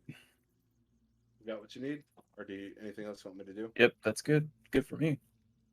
As we're settling down, I assume we're gonna take our long rest here. That's probably the best place to do it. Okay. As we're settling down for the night, Richter's hovering around one of these fires in the back, and he's going to summon his brother across from him.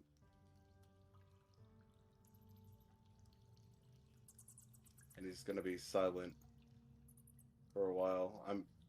And then he's going to look to his brother and say, Ren, I know I have relied upon you heavily in the past. But I need more, so that something like this doesn't happen again. I need to be able to do some of what you can do. Can you do that for me?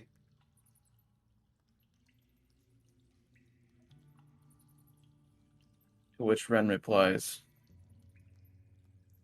whatever you ask, I will always be there for you. I will help you in any way that I can. He will nod, and a tear's gonna come out of Richter's eye, and he's gonna say, "Thank you for speaking this time." And then they'll just sit in silence around the fire.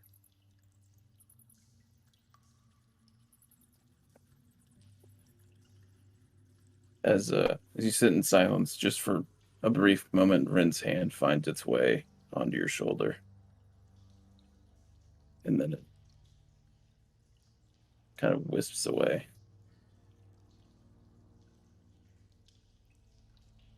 He'll just sit and stew.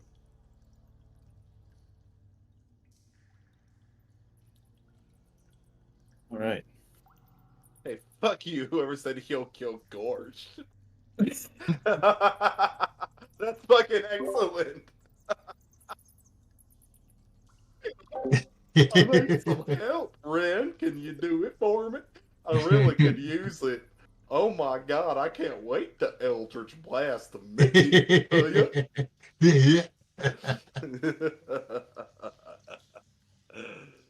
Oh, that's excellent. I love that. I hate it and I love it.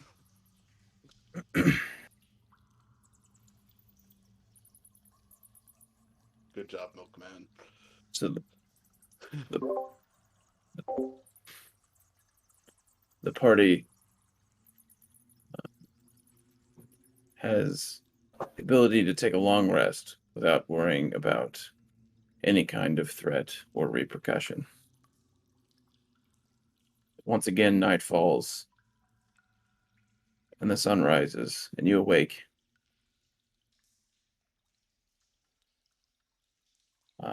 And everyone is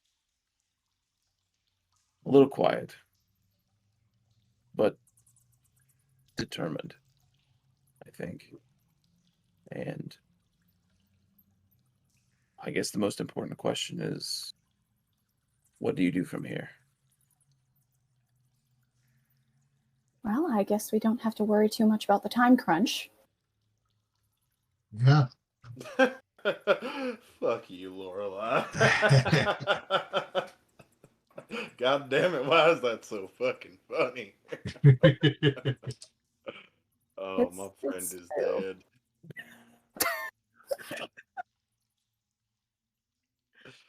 dead. He's crying and laughing. Do you want to hold Fritter for a while? I think I would like that very much. All right. I'll pass Fritter over. He will take him. Ren will Support the also back just legs, all right? manifest and start petting him as well.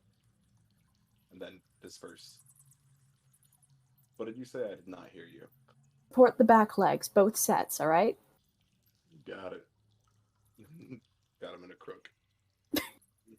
The exact same thing I was doing to my cat earlier when I was holding him like this.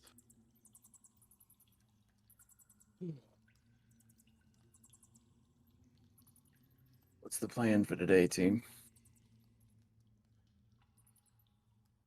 So the thought had crossed my mind that maybe we could use this place sort of as a base of operations because we may be coming in and out of here.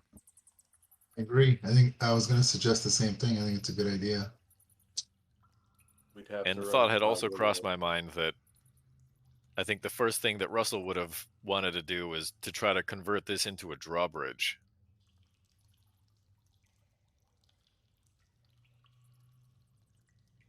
I think that before we make any plans on moving in, we should probably consult Willow, I'd because she recommend was do not that too too. fond of having neighbors. But she did grant us passage. She did. She Means did that we grant you should passage. take it. She did not grant you residence. Definitely talk to her about it. It's true.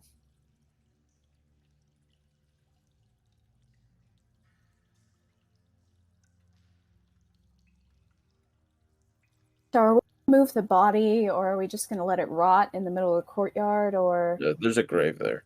It's there's a buried. grave? Oh, It's okay. buried, yeah.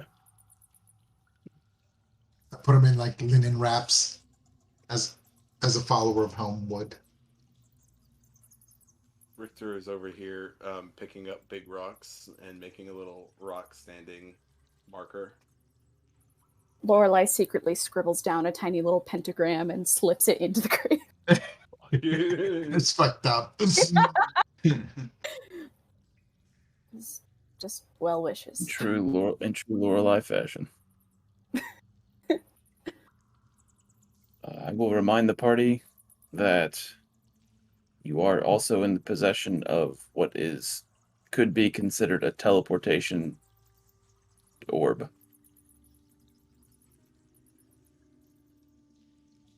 And that is something that can be used to gain knowledge and or information,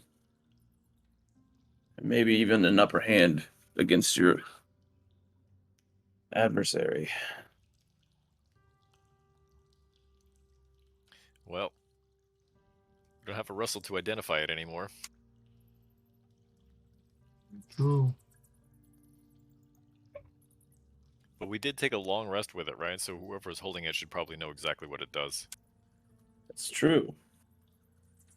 Who was in possession of that? I believe that was Lorelai, wasn't it? Sure. Okay. Lorelai? I didn't hear any of what you just said. I'm sorry. I have. That glass orb, it's about the size of a golf ball, roughly, or a little bit bigger. Apparently, you are in possession of that, and therefore, after a long rest, we'll know what it is. It is a teleportation orb, and it works exactly the way that Gresh described it to you, or to Brian and or Russell. It functions in the way that you all hold hands in a circle, and the person that is quote-unquote attuned to the item puts it under heel and crushes it. It will teleport you to the location set inside the orb.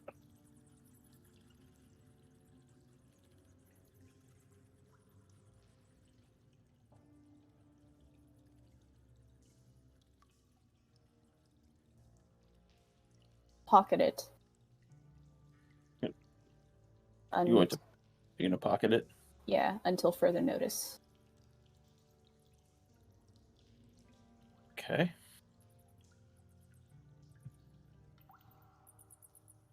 I need all of you to swear something to me right now. If something happens to me, I need you to take care of Kumo. Oh. You don't. I think that's a given. Yeah, you've got that, man. You don't have to worry about it. Upon hearing Kumo, Fritter meows. It's okay, Fritter. You'll be playing with your buddy again soon.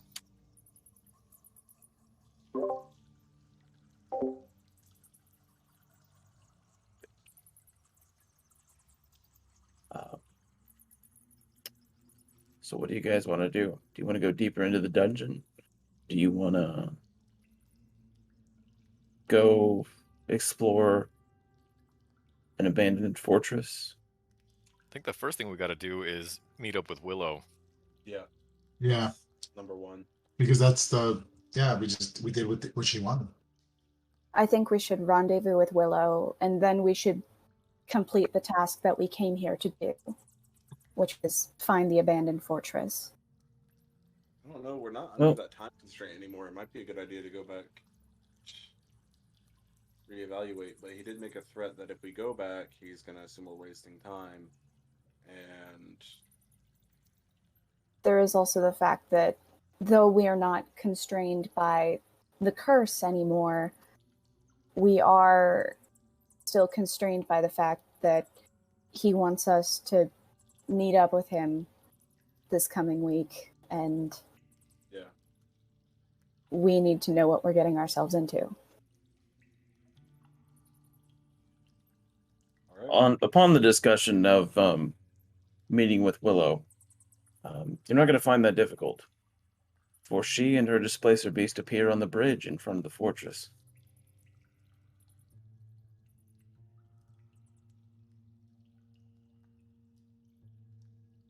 I wish I could say, well done, and it'd be a joyous occasion.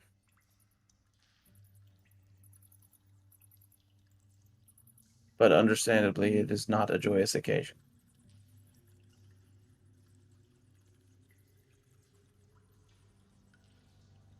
You have my thanks, my passage, and my prayers for your friend. Why did you allow him to come here?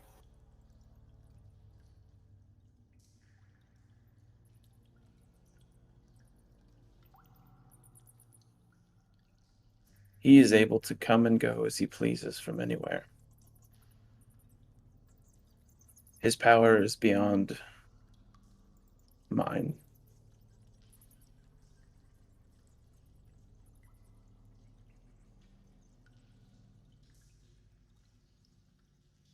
Do you know who he serves?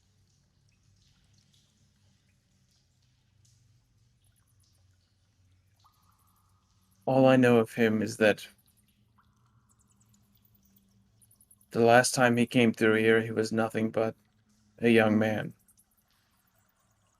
And whatever he experienced here, in the deepest regions of this dungeon, and wherever else, turned him into a monster.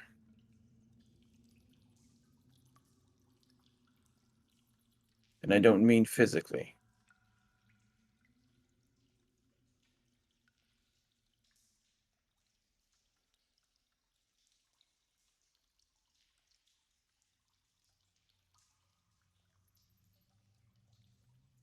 You will have safe passage through the wood as you need it.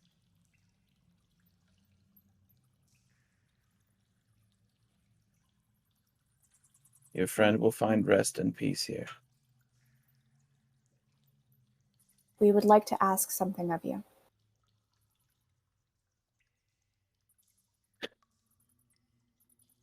We see ourselves traveling frequently through these woods in the coming time, in near to distant future. Would you permit us to take up, at the very least, a temporary residence, a location where we might take shelter, simply for the sake of accessibility?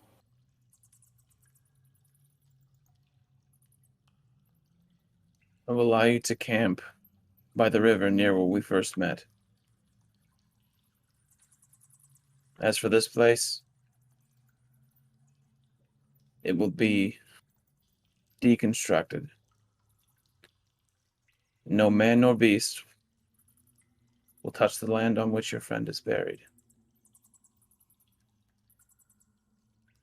We appreciate that. One last thing.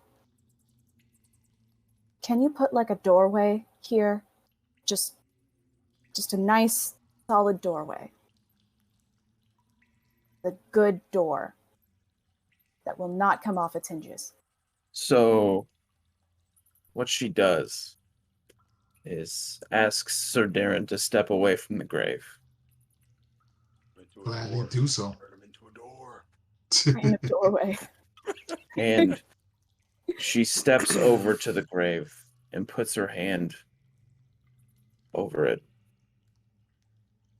And the ground around you all starts to shake. And suddenly, from both sides of the grave, and on the back side, erupt three large, beautiful elm trees. And they start to wrap and intertwine at the top. And the branches wrap and intertwine on the sides. Until it's about 15 to 20 foot tall.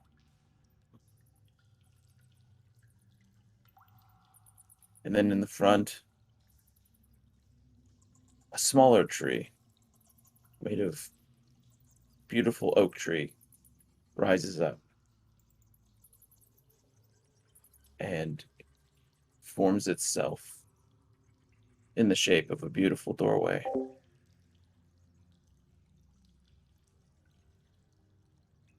And she steps away from that. As she steps away, the oak weaves and winds in through the workings of the doorway itself until you can't see inside of it where the grave is any longer, making it a beautiful wooden door.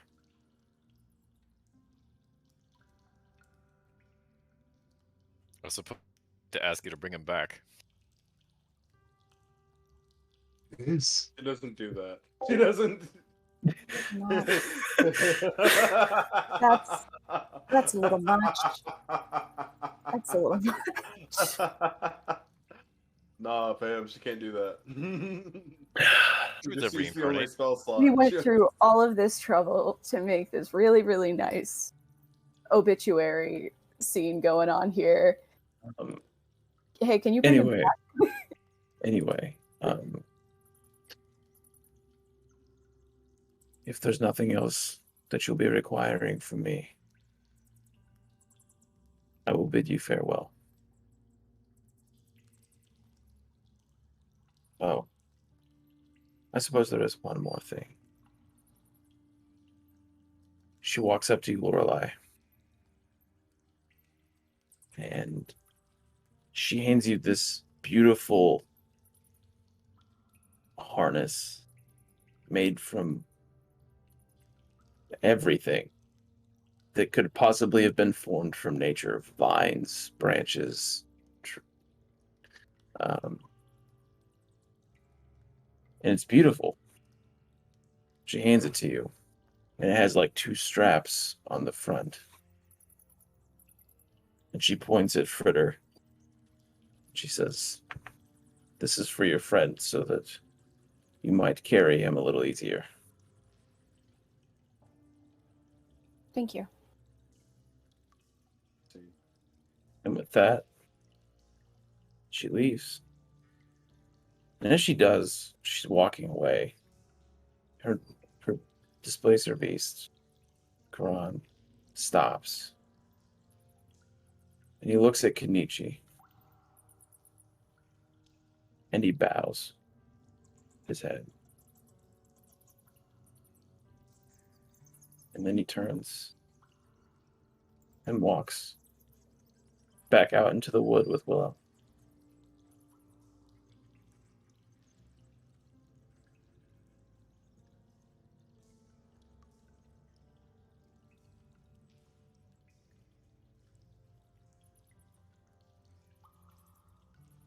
And they fade off into the wood.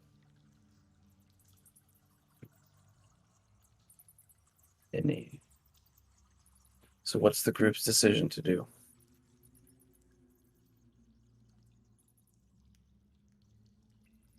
Well, There's a passageway down to the next dungeon level, a little south from here.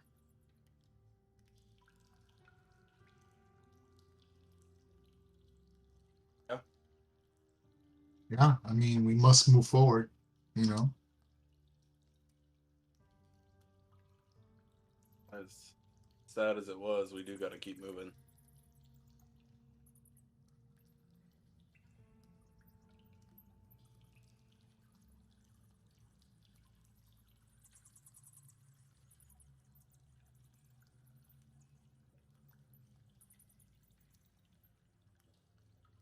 So the consensus so far is to go deeper into the dungeon.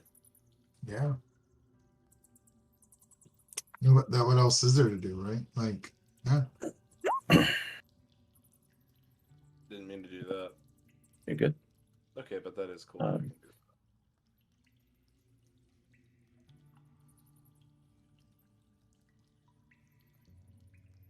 As you all leave this place, venture south once more to cross the river, go deeper into the Mad Mage's dungeon.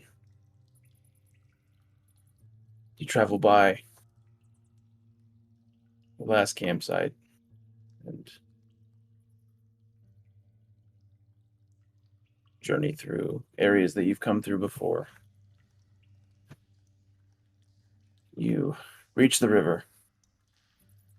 You find that there at the river is a bridge made out of vines that's been placed there for you.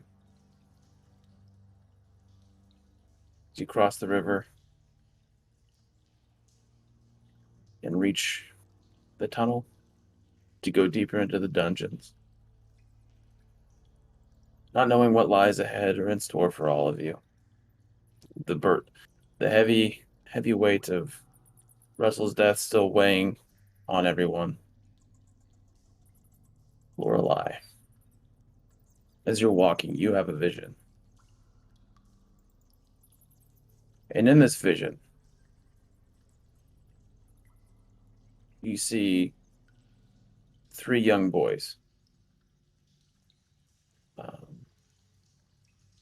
And they're all playing with wooden swords in a courtyard.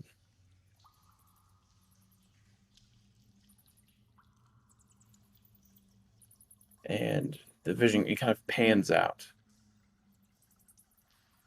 And what at first looked like kind of a happy scene now becomes very bleak and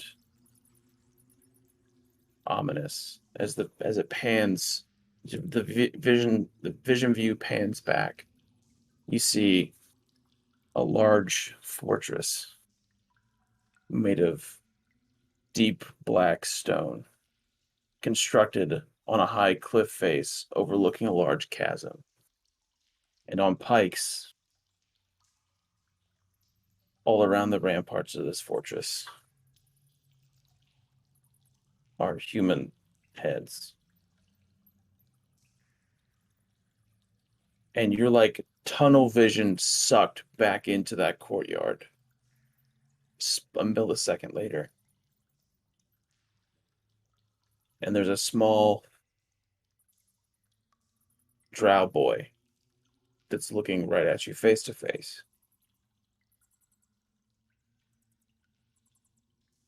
And he says, "Help me."